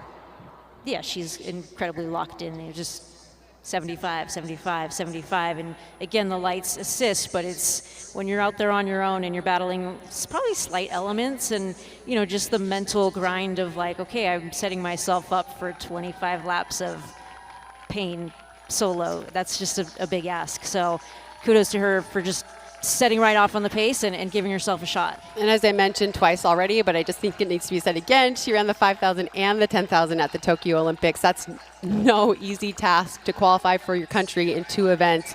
Just an incredible athlete.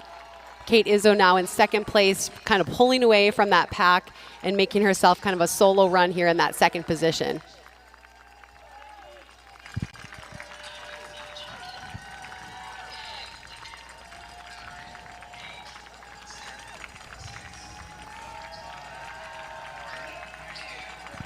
Well, they're rolling now. We're going to go down and check in with Trey Hardy and Clayton Young and see what they see down their trackside. We're seeing everything that you're seeing. We're seeing the Jess Werner-Judd show right now. The way we saw the back half of that men's 10K is exactly how this one is starting. She's picking up where Kale left off, and it's a solo mission chasing the lights. Clayton? Yeah, I like the way that she attacked that first several laps of the race, hanging onto those lights. I know she's still got them in her sight, and it's probably a little discouraging to see them slip away, but she's got to stay focused right now. But man, to just kind of grab this race by the horns and to kind of go after it is pretty impressive in my opinion. Katie Izzo hanging onto those white lights like it's a mission as well, like Trey said, holding down the fort with second place. And then you have Elena that's leading that third pack. I'm really curious how it's going to shake up if Katie can hang on to this, as she's kind of in no man's land between Jess and this chase pack right now. And if she can stick it, I think it's going to be pretty incredible. Like you mentioned earlier, we're past that 2K mark. We're deep into this race where a lot of decisions have to be made, where this is a belief in yourself, belief in your training, belief in your history, what you know you're capable of. And Jess has had an unbelievable road back to get to this point. And that belief, she's stepping back in, putting herself back into the fight. And like you said, really just a gutsy run from the start, taking this race by the horns. Yeah, especially this first 2K to take it on is pretty impressive. And I'm reminded of something my coach, Ed Eystone, would probably say at this time, and my high school coach, he'd say, feel the pace, be the pace.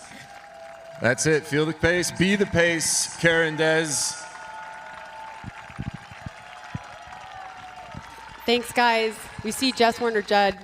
Trey alluded to it a little bit. She had a rough year last year. She had some health concerns, was diagnosed with epilepsy, but she's back out here and just focus back on the track. We're so proud to host her right now. And I have to say, Kate Izzo in second place is looking really good. Like I said, she ran a PR just a week ago in the 5,000. I want her to keep it rolling here. She looks really good. Look at that back kick, Des. Yeah, she looks smooth. It looks like a 1,500-meter runner out there just cranking away. And, you know, she's definitely got momentum right now with those few road 5K PBs and really great runs. And then she was really a last-second ad where it was like, hey, I'm fit. Like, this is an opportunity. I just want to pounce on it. And so it's great to see her have those lights. And also she's going to have Jess in front of her just kind of dangling as that carrot, as we've been talking about, that motivation, that incentive where you can put your eyes on the back in front of you and just slowly pull them in. Like as if you're just attaching the lasso and slowly reeling them in. Well, she's locked in on that 32-minute pace. That's the white lights that she's chasing right now, and her personal best is 32:22, so we could see a giant personal best out of her tonight. We see Jess Warner-Judd now down the home stretch here, still pushing out in front by herself. Katie Izzo behind her now in second place, and then we see a great pack of women in this third pack using those 32:30 lights, a time that inevitably will get you into the USATF Championships. And this is a great pack of 5 women working together here around the track. Yeah, you've mentioned the USATF time or qualifier time a couple of times now, and I think it's worth mentioning. We've talked about the World Championship standards and the times for this and the times for that. You can go chase points on the roads for the World Championships. You can get ranking points and things like that. There's no other alternative to get into the USATF Championship other than hitting the mark, like hitting a mark, running a time. So you have to get on the track. You can't seek it out elsewhere. And so seeing that group work together and say, hey, we want to get into the show is awesome to see. And I hope that they can use each other and benefit from the group there to really give themselves the best chance possible to make it to that next, championship. And as an athlete, when you're in a pack like that, it's awesome, right? Because you have momentum from the people around you and the energy from the people around you to keep you going. So I like to see that pack stay together and really work together throughout this race. Jess is down the home stretch now. Kate Izzo is losing a little touch with her light, but she's right there. I can see that she's sort of locking in and looking up ahead to Jess. And hopefully if she does catch up with Jess, Jess can use her to keep going here. But let's hear it for these women. 16 laps to go. Everyone is really rolling and locked into the paces that they want to be running right now.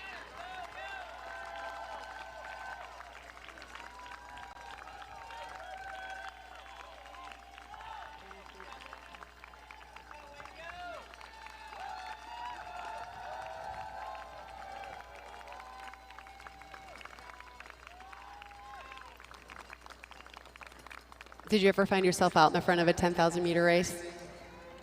That actually made me laugh. I don't believe. Oh, that's not true. I did. Portland Track Festival was one of the very few races I won as a pro. I think I saw you win that. Yeah, we were supposed to have a pacer, but I became the pacer, and so I did a lot of leading, but I held on for the win, so that was nice. You do kind of find yourself rooting for that person who goes out and grabs the race by the horns and says, I want to push this thing, I want to make the most out of it. We're not supposed to root for anyone, but you kind of feel an attachment to someone who's put in that much work. So, it's going to be great to see if Jess can attach to Kate Izzo if they happen to close the gap here and be working together in the later parts of the race. Well, both these women out there running so hard. Kate Izzo chasing a big personal best here. Jess coming back to the track, seeing where her fitness lies.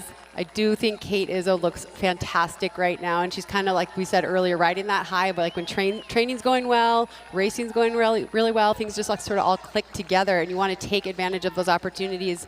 As you said, she was sort of a late add to the field, and she's making the most of it right now, absolutely in second place.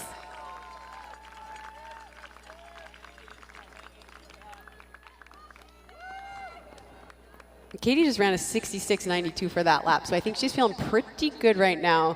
At the beginning, you're kind of trying to measure where is your energy levels, how is it going to be today. You don't want to bite off too much, at the beginning, but I think she's really realizing she's having a day. She's feeling good.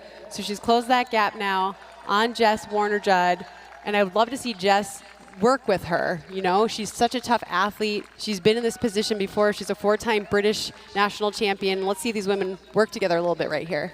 Yeah, this is going to feel dramatic. Katie's running at a significantly quicker clip than Jess, but Jess has been kind of out there trying to manage it herself and not really having anything to gauge off. So if, Katie passes and she can just latch on and change the rhythm in her legs and just regroup and settle into that new quicker rhythm, she'll be in a great spot. But, she has to latch on that first 10 meters and just try to fight through the fatigue she's feeling.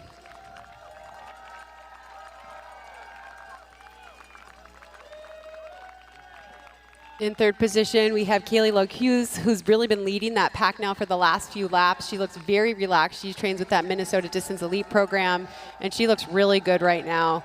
All those years of running in Iowa and Minnesota, she's not afraid of any little mist out there. She's looking good leading that chase pack. Yeah, she's got some decent training partners as well. That Minnesota Distance Elite program is pretty stacked. You might have heard of Dakota Popane or Annie Frisbee. They've had some quality results lately. So when you're around that type of company and their success, you see it and you run with them every day, you think, why can't I do that? Why shouldn't it be me next? So those folks have really led the way for her, and you can see the confidence in how she's attacking this race right now. Here come our lead women now down the home stretch. We've got a race between them. Hopefully they're going to use each other and keep racing here and pushing each other. Let's hear it for these women in the front. Katie Izzo's deciding to move out here. I think she's going to slip around. And I want to point out in this second pack, all in blue, Sophia King is running a rockin' race, Des. Her personal best is 33:50, and she's way under that right now. So I'm curious to see and very excited to see if she's able to hang on to this pace. An awesome race out of her. Yeah, I was a little surprised to see Katie Izzo tuck in behind Jess. They were running so different in the paces, but it was nice to see Jess kind of latch on and actually get a little uptick in her pace, not a ton, but I think it's got to kind of energize the legs a little bit, and she's just got to keep her eyes on Izzo's back right now. But all clear track in front of Izzo, and she's just chasing down the time right now. She's 16:04 at the halfway point, so right now she's on 32:08 pace, which would be a big PR for her. But she looks fantastic. I think she's got a little life in her legs now that she's moved around and taken that lead. Jess Warner-Judd still fighting there, is not giving up by any sense of the word.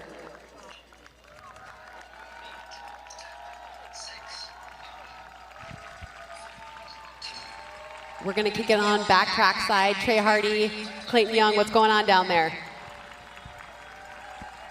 The weather is starting to pick up just a little bit, but we just saw Kate Izzo make a move, make the decision to pass Jess, and as I was watching that, you can see Kate getting some words of wisdom from her coach.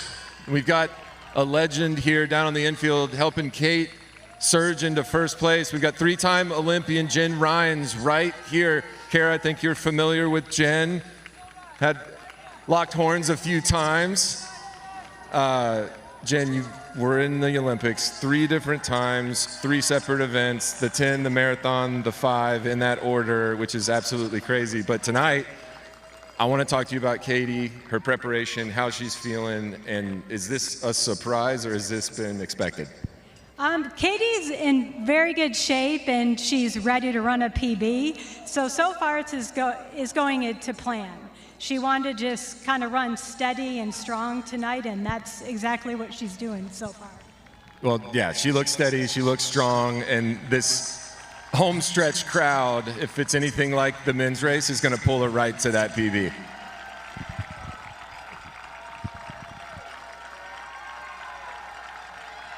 Something that I'm noticing out here on the infield is these pace lights and how they can either be motivating or demoralizing depending on who you are as an athlete. Sometimes in these middle laps, it's nice to tune out and to just focus on the shoulder blade in front of you, or to have that pace light that's just another competitor out there to pull you along. And I can see Katie, eyes up, those white lights haven't slipped too far away. And so whether she's going to use them as a motivator or not is really kind of one of the questions I have moving forward.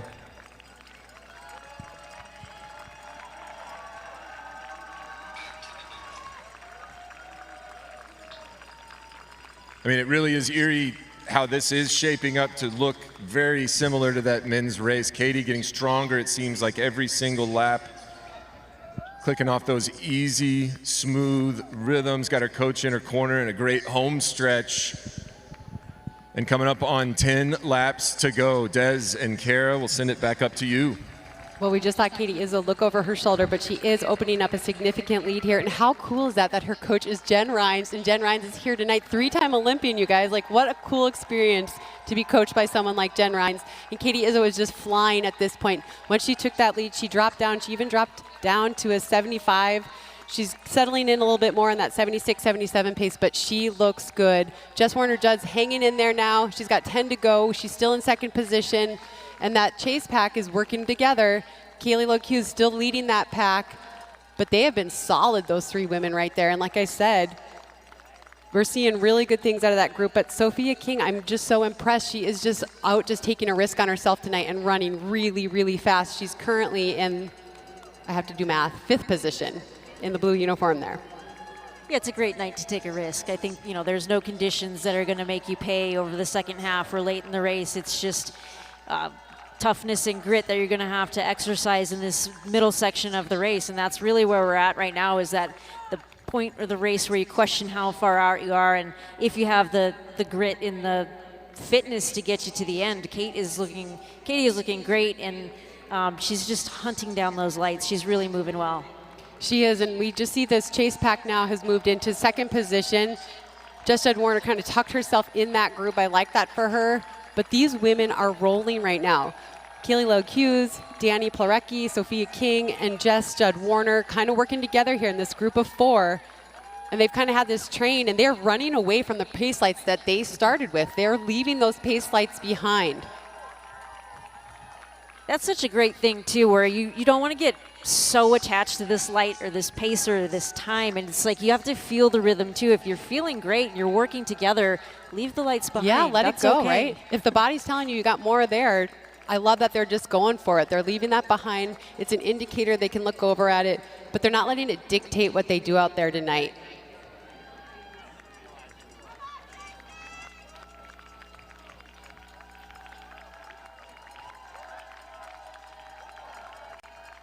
Well, Katie Izzo, when she comes around here, she's only going to have 8 to go. And what's going through your mind at that point, Des? I 2 feel miles. Like that's still too far out to feel comfortable. I think 2K out, I'm like, okay, I can finish. I won't die. But this is still the grind of the race, and you're feeling everything burning and wondering if you can make it to the finish line. It's just a little too far away to feel confident yet. Well, she hasn't faltered in her form at all. She has that nice high knee lift and that nice back kick. She's going to the arms. She has 8 laps to go at this point, but she's really running a very, very solid race. As we heard from her coach, Jen Ryan, she's ready for her personal best. That's what she's going after right now. She's still on pace to do that. And this chase pack now is looking really good. They're moving quickly too here. I feel like they're picking up a little bit, running 78s. And just really chasing 77s, 78s, and really getting in a good groove there in that second chase pack.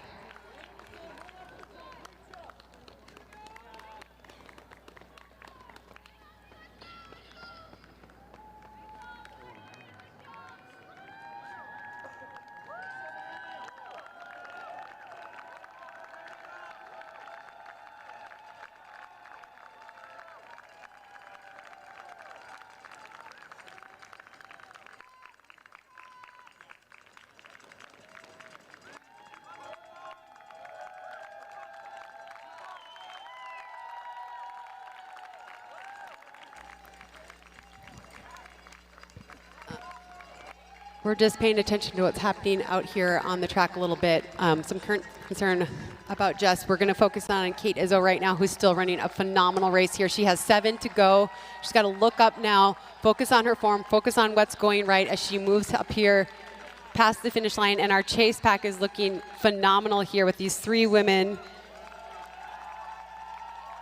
Kaylee Loque, Danny Plarecki, and Sophia King have really just been in this line the entire race, the 3 of them in the same position for a while now, just hearing each other, working each other. That light, they're just a couple steps ahead of the lights that they started with, but looking phenomenal and so strong at this stage in the race. Yeah, this is fun to watch, just working together, and it'll be interesting to see if someone else decides to take a little chance at the front there and kind of lead with the pace pushing and make sure they're keeping it honest and aren't slipping. I mean, right now it looks really good. It's really even, but you got to wonder if they're going to give a little bit of relief to the leader of that pack there.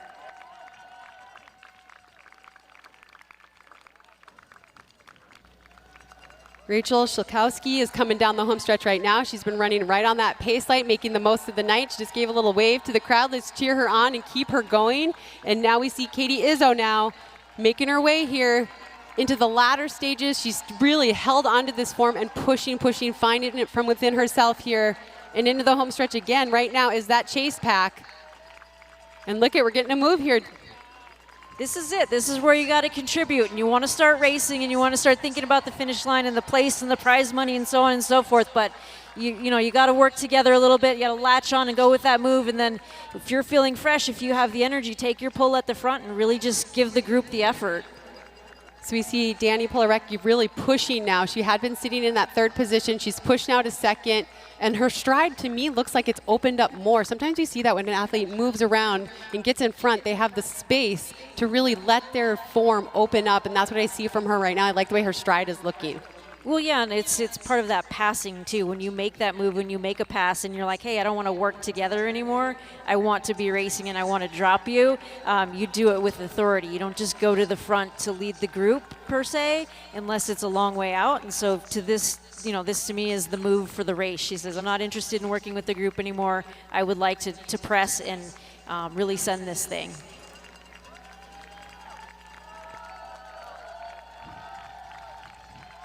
This is where it's hard. Let's keep Katie moving here. This is where it's difficult. She's got to find it within herself. Let's cheer her on and give her some energy to keep it going in these final laps. Jess Warner-Judd is up on her feet. I want everyone to applaud for Jess Warner-Judd. We'll check in later and see what happened with her, but she is up on her feet. I'm so relieved to see that. We're going to throw it back down to the field with Trey Hardy and Clayton Young. Yeah, very happy that Jess is back on her feet at this point, but it has been the Kate Izzo show for about the last 6,000 or 7,000 meters. You can start to see it on her face every lap she's gone by, checking in with her coach.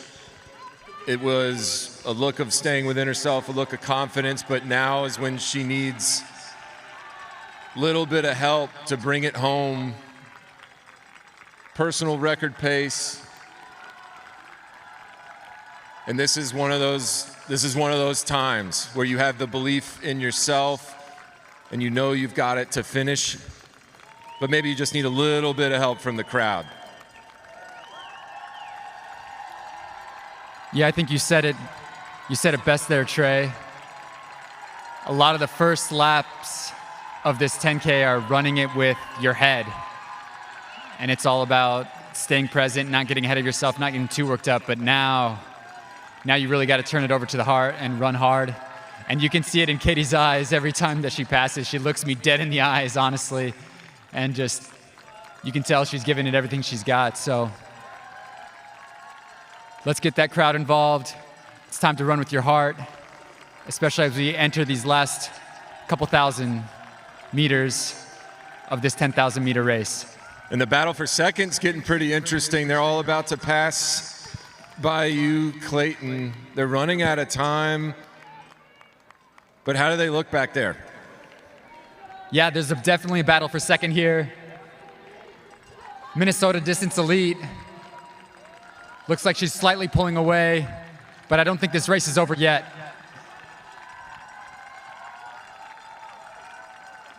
Man, there's some fight. All right, Kara, we're getting into the magic here. Bring us home. Well, we see Katie Izzo now on that home stretch again. Looking ahead, she's done a lot of the work in this later stages of the race here. Moving hard. We do see second place. Keely Logue Hughes is rolling right now. We see her on the home stretch as well. 3 to go for these women. They're working so hard. I do want to mention that we saw Jess Warner go down. She's okay. She has epilepsy. She's okay. She's with her husband right now. And I just want to acknowledge what happened there and that we're really proud of her for coming out here and giving it a shot tonight. Absolutely. I mean, you don't want to see anyone's night end that way, but she's all heart, and we're lucky to have had her at this event. And, you know, we think she's got so much more racing ahead of her. This is just going to be a blip, but we're glad to see her up tonight and, you know, see what she does next after this. Yeah, we're huge fans. I'm glad she's okay. We'll go back to the race here with a K to go. Katie Izzo is in the lead now. This is a race. This is more a race. of a race than you would think. Katie Izzo doesn't have any room to back off, and if she's listening to that, she's thinking about it a little bit, and she's going to get on the horse a little bit more, but she is being hunted right now. Keely Logue Hughes has absolutely become a different athlete in the last 600 meters. She is leaning a little bit forward. She is chasing. You can see that she is zeroed in on what's happening in front of her. And look at the distance she's put on third place in just one lap. She is absolutely flying at this point with 2 laps to go for these women.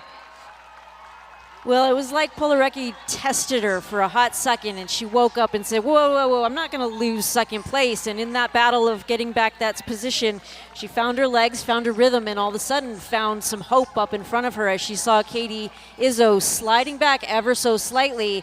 The race is on right now. This is not wrapped up. We see Polarecki in third place there, Sophia King in fourth, our Boston Marathon champion in fifth. Elena Hayday there in sixth with just 2 laps to go for these women. Look at what's happening on the backstretch now, everybody. Turn your attention. We have a race on our hands. Well, this will be interesting to see, much like how Hughes responded to Polarecki. Is Izzo going to find her second wind or her motivation and fight when she finally has some company and she has that thing hanging in front of her that tests her? Is how do you respond right now? Do you sit? Can you respond? Do you go right by? All questions she's got to answer. Well, Hughes just took that with authority. Let's hear it down this home stretch. Keely Logue Hughes, like I said, she just looks like a different athlete. The last 3 laps, she is just charging through. And let's hear it for Katie Izzo, who led so much of this race. Heading in here now, hanging on to that second place position. And we hear the bell.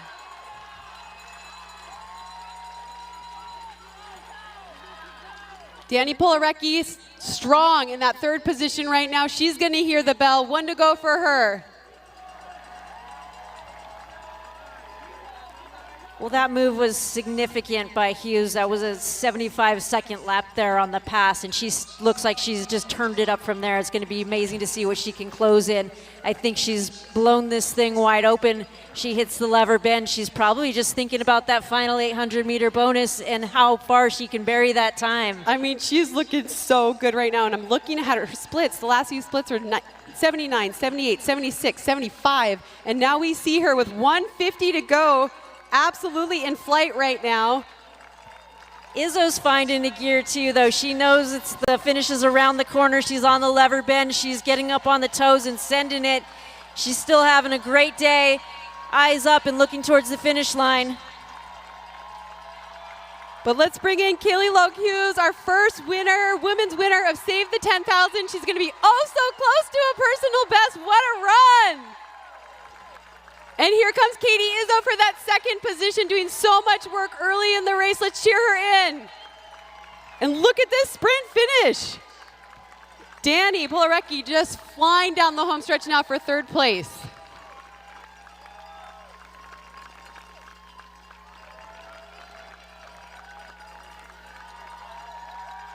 And Elena Hayday will be our 4th place finisher here tonight.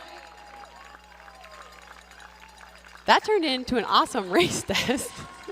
It was exciting. It was the lights went away for a bit, and it was just about racing. And that's what's so exciting about these events. There's different ways to chase. There's different ways to be entertained by the 10,000 meters. Sophia King in 6th position just ran a 48-second personal best.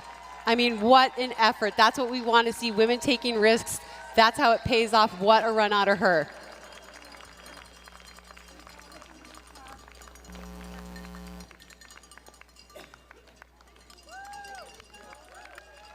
Let's keep it going for these women, continuing to finish here, running so strong in the rain and the drizzle. Look at them cheering each other in. This is what I love about this sport. These athletes are so supportive of each other.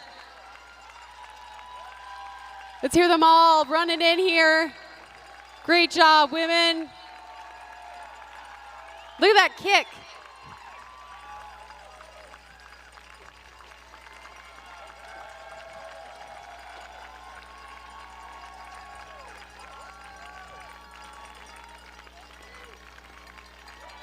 We've got Rachel Shilkowalski coming down the home stretch here. Great effort out of her tonight.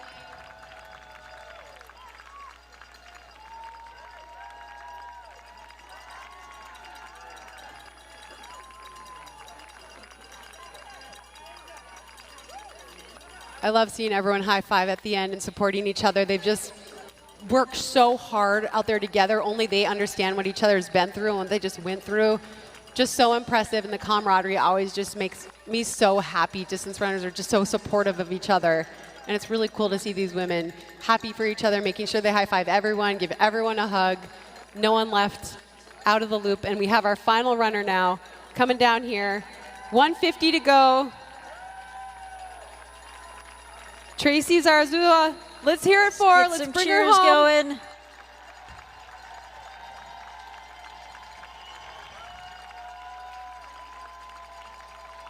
Great job, Tracy.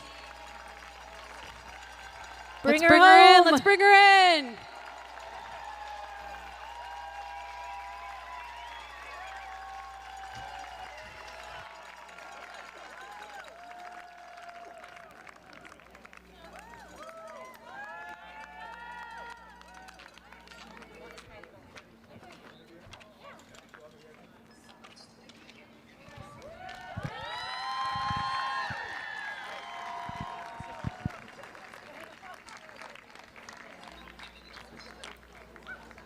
All right, Des, what was that secret moment for you in that race right there?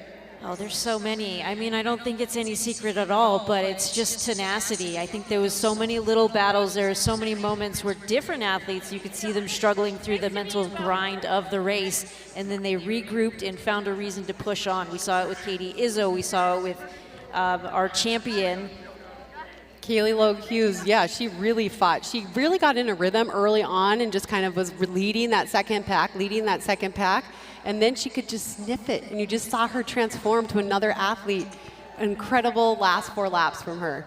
Right, Hughes and Polarecki also had that moment as well, and it was like they were feeding off of each other and figuring out what was going to motivate them to push on. It was just really cool to see that camaraderie while also racing. 71.8 out of Kaylee Hughes for her last lap. Let's send it down to Trey Hardy and Clayton Young and hear from our champion. All right, we got the inaugural champion, Kaylee Logue Hughes. How are you feeling? I'm feeling great. It's really cool to have this opportunity, and it's an honor to be here. The home crowd was amazing. They really brought us around on that home stretch, so thank you. And I'm a big Des and Kara fan and fans of you all, so it's just really neat to be here, and I appreciate you working to put this opportunity out there for people who love the 10,000. That was spoken by a woman who grew up in Kansas, who went to school in Iowa, who trains in Minnesota. That was some Midwestern loveliness right there. But from all of us, thank you for that performance, the way you took it out, the way you stayed in it, the way you reeled Katie in, the way you finished, how hard you ran. That was just special for us to be a witness of. Thank you so much. I appreciate that a lot. Kaylee, taking us into a little bit about the back half of that race and kind of the decisions that you made over that last half. Yeah, I've run one other 10,000 this season and kind of went for it and blew up. So my goal was to be really controlled the first half of this race and then kind of find out what I had in me over the back half, over the last 10 laps. I was just thinking, like, let your faith be bigger than your fear and kind of just going for it. With about 4 laps to go, I heard my coach, Chris Lundstrom, say, like, you can win. And it kind of, like, dawned on me, like, yeah, I need to go for that. So. Big fan of Chris and his coaching, obviously, and your teammates. Talk a little bit about, what it's like to have the teammates that you have and have the group that you have to train with. Oh, the group we have is amazing. They feel like family, and just having like the stars on our team, like Annie and Dakota, that we all look up to. But then this fall was really special. We had this group of like 6 and 7 girls all join the team at once, and we ran cross country together, and it's a really special team environment. We all have different strengths and really push each other in different ways every day. We've got the milers who like take us through the hard 200s, and then we have our 10K gals who can grind out like the mile repeats. So I'm just really thankful to be on a team like that. Is it too soon to say that a new star was born today?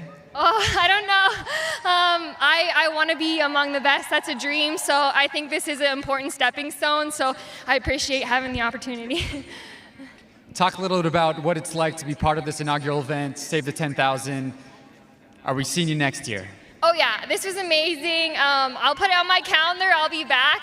It's really special to be a part of the very first one. I've been listening to the podcast, just kind of like hearing about the planning and all the hard work that everyone's put in. So yeah, very special to be a part of it.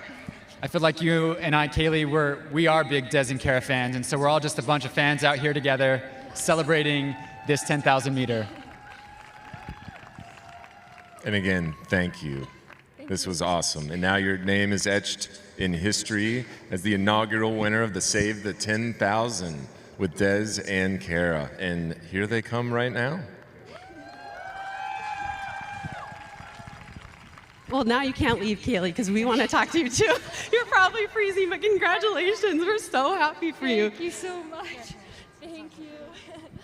Tell us, or tell me anyway, because I didn't hear what they asked you. When did you sniff it? When did you know you could do it? I think it was about 3 laps to go, and my coach like yelled, "You can win!" And I guess I was still trying to grind away at it, but when he said that, I was like, "Yeah, I need to go for it." So. Did you feel like your form changed? From us up in the press box, it looked like you just opened up and became a different athlete. Could you feel that, or were you just in the hunt? A little bit I did.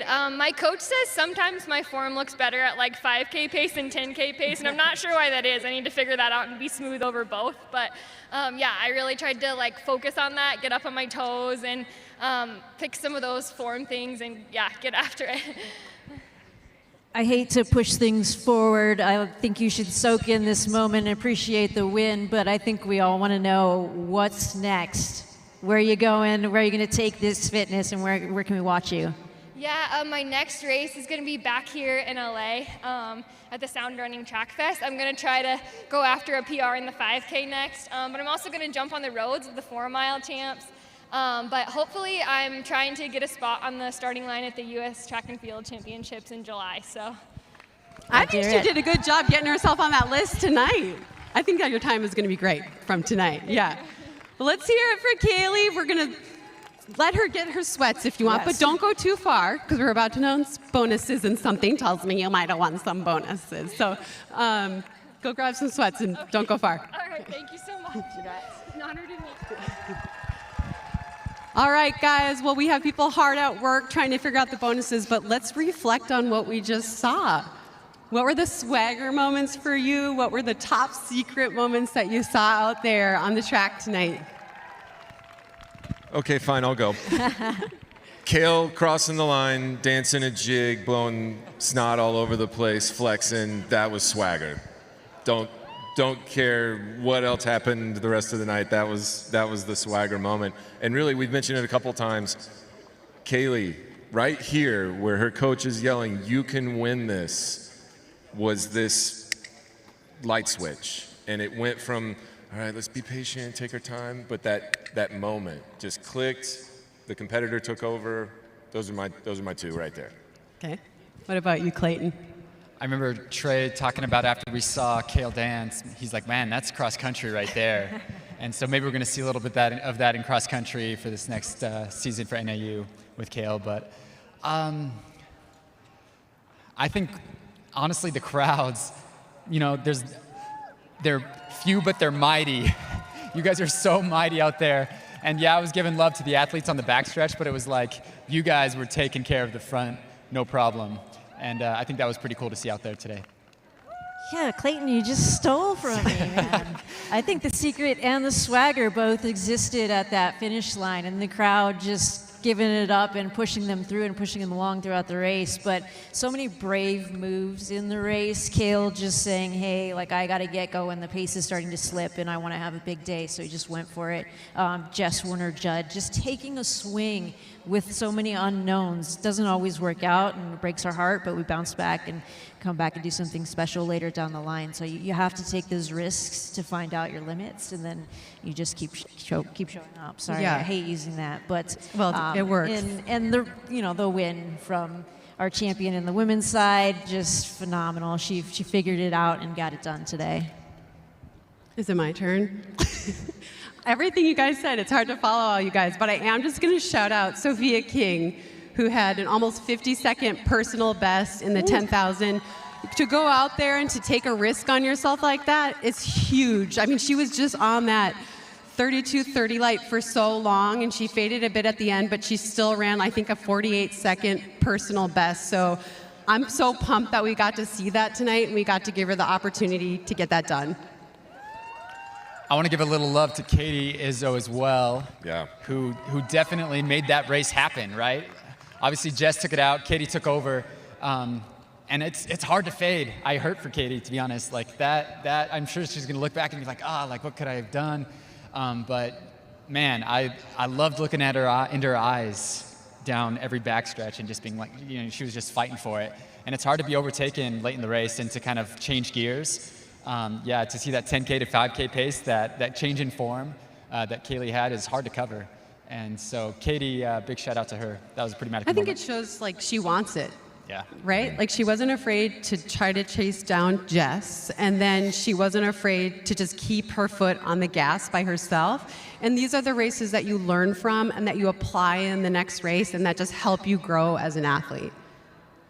Yeah, she did a lot of work that probably got lost in the shuffle there, but the middle part of that race, this was the Kate Izzo race. Gave something out there for all these athletes to strive forward, to keep their eyes focused on.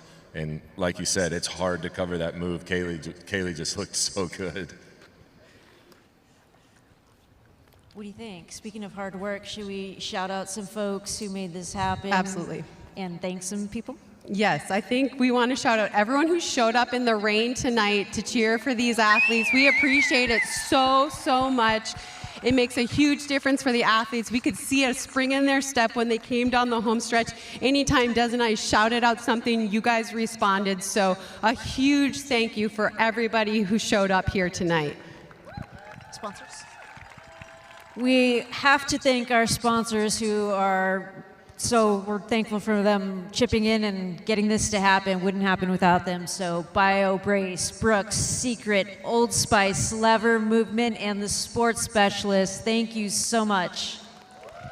And to anyone and everyone who came to either the live pod or did our virtual race, that helped pay a lot of our bills here tonight. So I think that's just the power of the running community. You guys really showed up for the live pod, you showed up for the virtual race, and that's what made us able to put this on. But there is one person we should probably bring over here because there's absolutely no way this happens without him. So our meet director, Trevor Rhodes, come on over here. I was on a run with Trevor in the late summer, early fall, saying, Des and I would love to put on a 10,000 meters, but we have no idea how to do it. And he said, well, how hard could it be? And Trevor, how hard has it been? But tell us. It was a good time. It had its highs and lows, but at the end of the day, it was a great night. I mean, we just need to give Trevor a huge round of applause because we had a dream and he made it into existence. And we had two fantastic races tonight. So huge thank you to Trevor Rhodes for making this happen. Thank you so much. Well, I want to echo what you guys said because really these folks braving it in the weather, they deserve the big applause. Yes, thank you. And I see now Adam Goucher here with some sheets. Do you have some news for us? Okay. Do you want to announce it since you know? Is this from PricewaterhouseCoopers? Where is this from? And while they're doing this, everybody that helped put this on couldn't have happened without them. But this all started right here with this strange combination of bad women right here. So thank you, Des and Kara. Thank you to Nobody Asked Us. Thank you to everything that you guys do. And you're just being yourselves. And I know none of you think this is anything, but it's awesome. Well, thank you, but we have a really special announcement to make. We had $6,000 extra dollars in bonus money tonight, $3,000 per gender. And this is kind of fun news. Our winners won all 3 bonuses. Ooh. So the fastest, last 2,000, the fastest, last 800, and the biggest negative split. In the men's race, there was not a negative split, so by default, Kale Grotenhouse wins that one with the fastest last 4,000. So, Kale Grotenhouse and Kaylee Logan Hughes are going home with $3,000 extra dollars tonight on top of their $5,000 winning. And we are thrilled to offer this money to them. I don't know if they're around. We'd love to chat with them, but we are thrilled to be able to offer this money and just thank them for taking a chance on our race tonight. Is there any way that Kale or Kaylee are around? And where are we going to dinner? Where are they taking us to dinner? We're going to wait for 1 second here, see if we can get one of them out here. We do have drug testing here tonight, and they might be roped into that already. Shout out USADA. Shout out to USADA. All right. It seems like someone's going to be coming out. Maybe while they're coming out, I got one question. Do we know how close Frazier was to closing that race, the last 800 meters? It's a good If it's question. not on the paper, we should doesn't get matter. full results. His last somehow. lap was incredible. Oh, we're going to bring Kaylee back out here again. There we go. Let's make sure that doping control officer She has her doping control stays officer with her. right on her hip. All of us as former athletes always are mindful of our DCOs, the people that are in charge of doing our drug testing. Sight and sound, sight and sound. Sorry, Kaylee. I told you to go start warming up, but we just announced to everyone that you won all 3 bonuses, so you're going home with another $3,000. And not that money is everything, but are you excited? Very excited. All that money helps. It just helps with resources and helping give us what we need to fuel those dreams. So the fact that you both were willing to work so hard to put this together, to get those sponsors, and even I listened to your podcast, like take that bet before you had the sponsors and say like, we're gonna do this. Just really grateful for that. So thank you so much. You're so welcome. It's an easy sell when we have great stories happening on the track, so we're thrilled to host you and that you did so much with the opportunity, so we just appreciate you being here. Thank you so much for hosting, and hopefully we see this again next year. We'll see, I think All so. right. Thank you all for coming. We really, really appreciate you. Thanks for taking a chance on us, and have a great night.